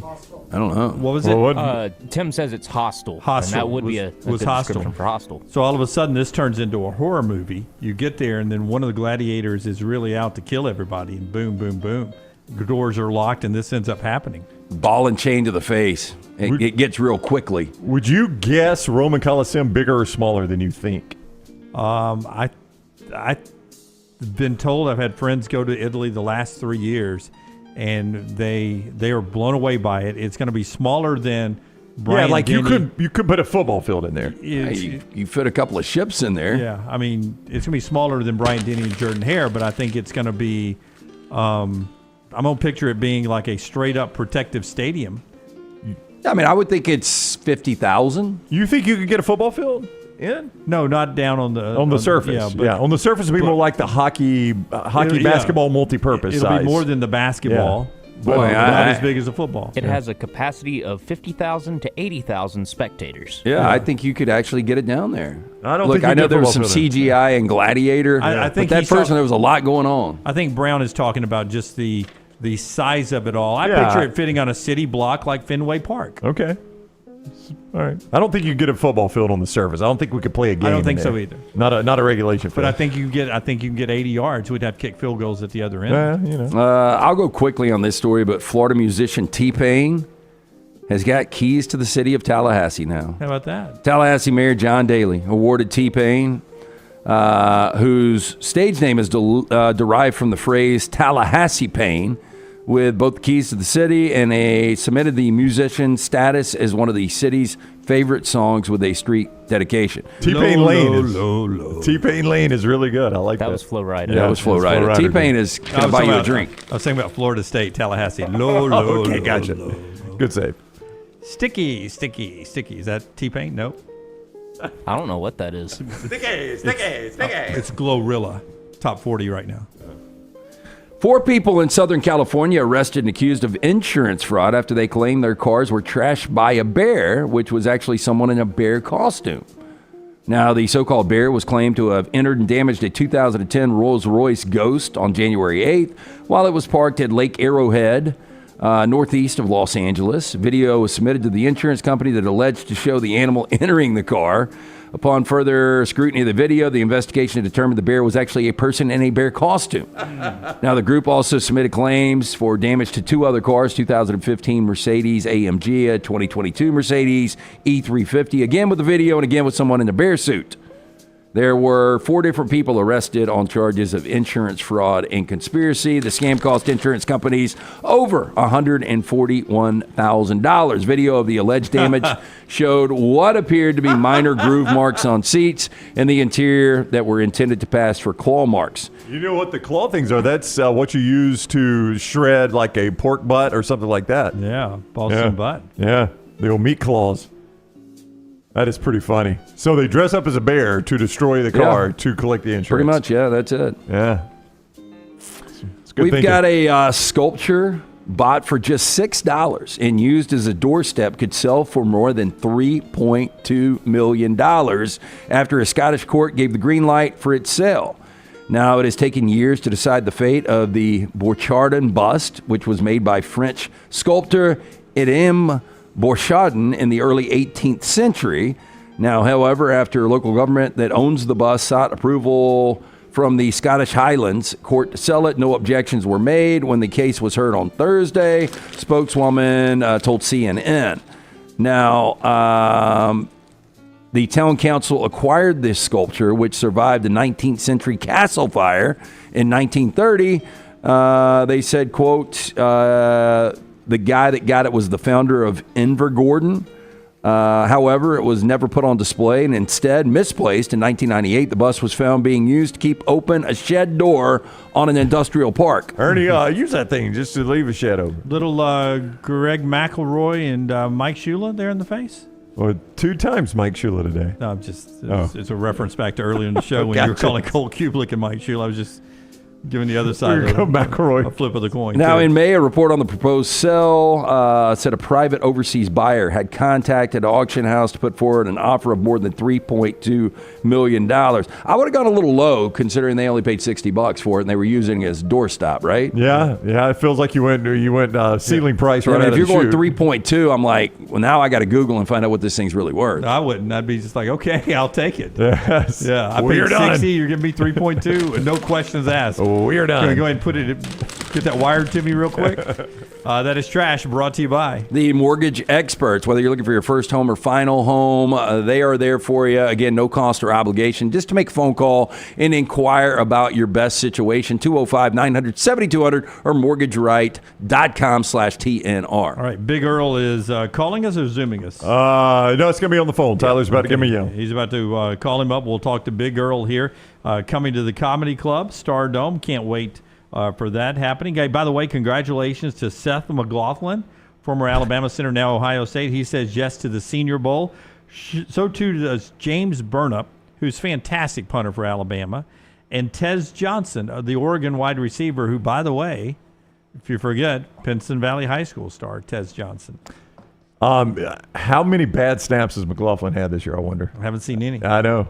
I mean, I have not watched every Ohio State game because a lot of them are snoozers, but I've not noticed it being an issue. Man, I see bad snaps in the NFL I know. all the time. All the time. Yeah, it killed your team. Oh, yeah. That was a terrible snap. All right, tonight at the Comedy Club, we got our guy Big Earl's going to be there. Yeah, Big Earl and his band, the Sexual Biscuits, one night only. You might have seen them down on the coast at the Floribama where they've been playing for decades, but now it is one night only here in Birmingham. 205-444-0008. Go to stardome.com for tickets. Our man, Big Earl, now joins us again on the next round. Big Earl, I guess you're en route coming south, north, probably I-65, getting ready to roll into Birmingham for the big show tonight? What a genius you are. That's right, baby. I'm heading from Orange Beach to Big Birmingham, and it's going to get nasty tonight. Okay, I've been asked how to explain your show, and I just say very politically incorrect. If you don't, if you're easily offended, you're probably not going to like it. If you're shallow like me, you're going to absolutely love it. How do you describe it to people that ask you about your own show? Well, I always tell everybody it's a little edgy. My wife says it's disgusting, but I don't agree with that. I put it this way. If you're not offended, stick around and be patient. Hey, we make fun of everybody, including ourselves, but man, we just have a lot of fun and laugh at ourselves. So if you want to see Big Earl, normally you get to do that down at the Bama, but as you told us, and I can't remember the exact date, Big Earl, but we had dinner with you when we were down last. What is your final show at the Floribama? That's why tonight is so important, because it's the times to see you with the Sexual Biscuits, they are dwindling quickly. Yeah, matter of fact, tonight is our last show out of town with the Sexual Biscuits. And our last show at the Floribama with the Biscuits is January the 18th for the country birthday show under the tent at Floribama. Last year we had 30 guests. We got 32 this year. And last year Riley Green was there. He's supposed to come back. Tracy Lawrence said he's going to try to make it down. And it's only $20. A lot of the money goes to charity after we buy beer. Yeah. So that's the point, is tonight at the Comedy Club, many of you will not be able to make that January 18th show for varied reasons. So this may be your last chance. The last time they're ever out of town is tonight at the Comedy Club. So take advantage of that. That's right, man. It's going to be fun, too. We played there before. We had a ball. I think Bruce said we set a record for selling the most alcohol. Which is why you're coming back. So since it's your last road trip with the Biscuits, do you guys stay overnight, or you gonna burn the candle at both ends late night, little rock and roll party after the show? All night long, baby. That's why you do it. We're on tour. I think a lot of people want to know, is the Titty Wheel making the journey up north? Oh man. You want to hear some stuff? All right, here we go. I'm I'm gonna drop a name again like I did earlier. Ready, Tracy Lawrence. Mm-hmm. So the band and I'm riding with Preston right now. My drummer, we're heading up there. He's looking at midget porn or something on his phone right now. But so we're heading up. We played for 3 weeks ago up at Tracy's house on a Saturday. Well, Sunday heading back, he called and said, Earl, I got to tell you something I thought I'd never have to say. I said, what's that? He goes, you left your titty wheel stand at my house. Oh, no. Oh, no. So, Yeah. So it's a no-go? No, titty. I thought I was going to have it back in town. A songwriter friend of mine picked it up, and he's not coming down until Saturday. Uh-oh. I thought, dadgummit, so no titty wheel, but I heard in Birmingham you really don't need one. If you had to guess the song you have played most with the Sexual Biscuits, not an original, but, well, I mean, you can do original or cover. I don't care. One of both. What is the song you think you've played the most in your career with the Biscuits? The two I played the most are probably Poontang on a Pontoon and Get Out of the Left Lane, You Stupid Son of a Bitch. What about a cover? What do you think, Preston, for a cover? I don't know. You know, it probably like everybody else, one of them party tunes, you know, Hank Jr. song or something. I don't know. It's hard to tell. We play a lot of different. You never even call me by my name. I mean, every time we come to your show, me or Lance or Jim or somebody sings it with you. So I assume that might be it. And well, you know, that probably is. That's probably one of them. But we got a new rule. Y'all aren't allowed to sing anymore. No offense, but you sort of suck. And I'm trying to put it politely as I can. Oh, we agree. No offense taken. Yeah, you never gave me a shot, to be honest, Big Earl. I'm the one. Give Dunaway one. I may be the one that. You get a shot tonight, player. Yeah. Well, not without the titty wheel. No, you're singing it. Done deal. It's in my writer. I'm sorry. If I don't get a free flash, I don't sing anything, man. I don't sing anything. You got to be better than what I've had up there before. These other guys. In all seriousness, though, is there some emotion to you? I mean, it's. You guys have been together doing a lot of shows for a long, long time. Is there any emotional bone in you at all that tears up a little bit? Oh, yeah. I mean, you know, this band I have right now, we've been together 11 years. It's the best group of guys I ever played with, even when I was in Nashville, Branson, or Vegas, anywhere. These are the best group of guys. But I've been working at Alabama for 31 years, and I'm just ready for some weekends off. What I want to do is I want to continue to play on some Tuesdays upstairs by myself at the Bama, and I might go out of town every now and then do a single show. But yeah, I'm just ready for some weekends off, and I'm sure going to miss the Sexual Biscuits. I mean, I've had so much fun with them, but I think my wife wants me to take off more than I do, and she has health care, so I got to keep her happy. All right, what are the details tonight, Lance? Again, one show only. I think you guys are getting going at 7:30, if I'm right on that. I don't have a time, but I think Dina did tell me that a couple of days ago. 444-0008. That's 205-444-0008 or stardome.com. Hey, and I got a comedian opening up for us tonight, too. Who's that? Do you know? David Lynham. Used to be with the Lynham band. Oh, wow. He's a comedian He's now? Comedy now. I said, you better not suck. What? I did not know Lynham was doing comedy. I think you did tell me that. He's doing it. He is good. Isn't he a really good guitarist? Drummer. He plays with he'd have the drumstick on his nose and all that. That's right. Yeah. He'll stick it up his butt or anything. He don't care. But he's a great drummer, and he's been doing comedy for a year, a lot of open mics. And I said, dude, you're opening up tonight. He said, how long? 5 minutes? I said, as long as you want to go, unless you suck. And then we'll tell them to get off. But I mean, listen, after I have some of you guys singing, you don't have to call me darling, darling. But I got to put it this way.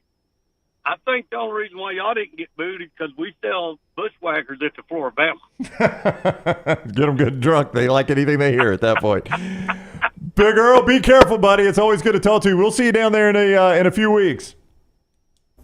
He disconnected. Okay. Well, we'll see him in a few weeks. And see him tonight. 444-0008. Again, if you're not offended, just hang out a little longer, he says, or stardome.com for tickets, one night only right there at the Comedy Club Stardome. Can't wait to see him. Should be a fun night at the Comedy Club tonight. Should be a big blast there. Looking forward to that happening this evening. And again, one more time for those tickets. 205-444-0008. That's 205-444-0008 or stardome.com. Still some available, and you will you'll enjoy the show. I promise you. It's a little Floribama up here in Birmingham this weekend. All right, some final thoughts here brought to you by our friends at MyBookie, mybookie.ag. Promo code next round as we get ready for that big game tonight, Brownie. The Commanders and the Eagles. Yeah, that has moved to 4, so a little tick up there at mybookie.ag, so you can play that game right there. Philadelphia now a 4-point favorite, a total of 49 in that game. Jake Paul versus Mike Tyson, sticking at Jake Paul, a 214 favorite, minus 214 in that battle. Auburn still a 24-point favorite over Louisiana Monroe, and I'm going to check see if any of this Georgia-Tennessee movement has happened. It has not. Georgia's a 10-point favorite over Tennessee. You can play all those games at mybookie.ag, code next round. You make your initial deposit. You enter code next round. They double that deposit for you at mybookie.ag, code next round. Mybookie.ag, code next round. Bet anything, anytime, anywhere with mybookie.ag, code next round. Also, ECU and Tulsa happening tonight. Couple more NFL notes before we get out of here. Kansas City and Buffalo this weekend.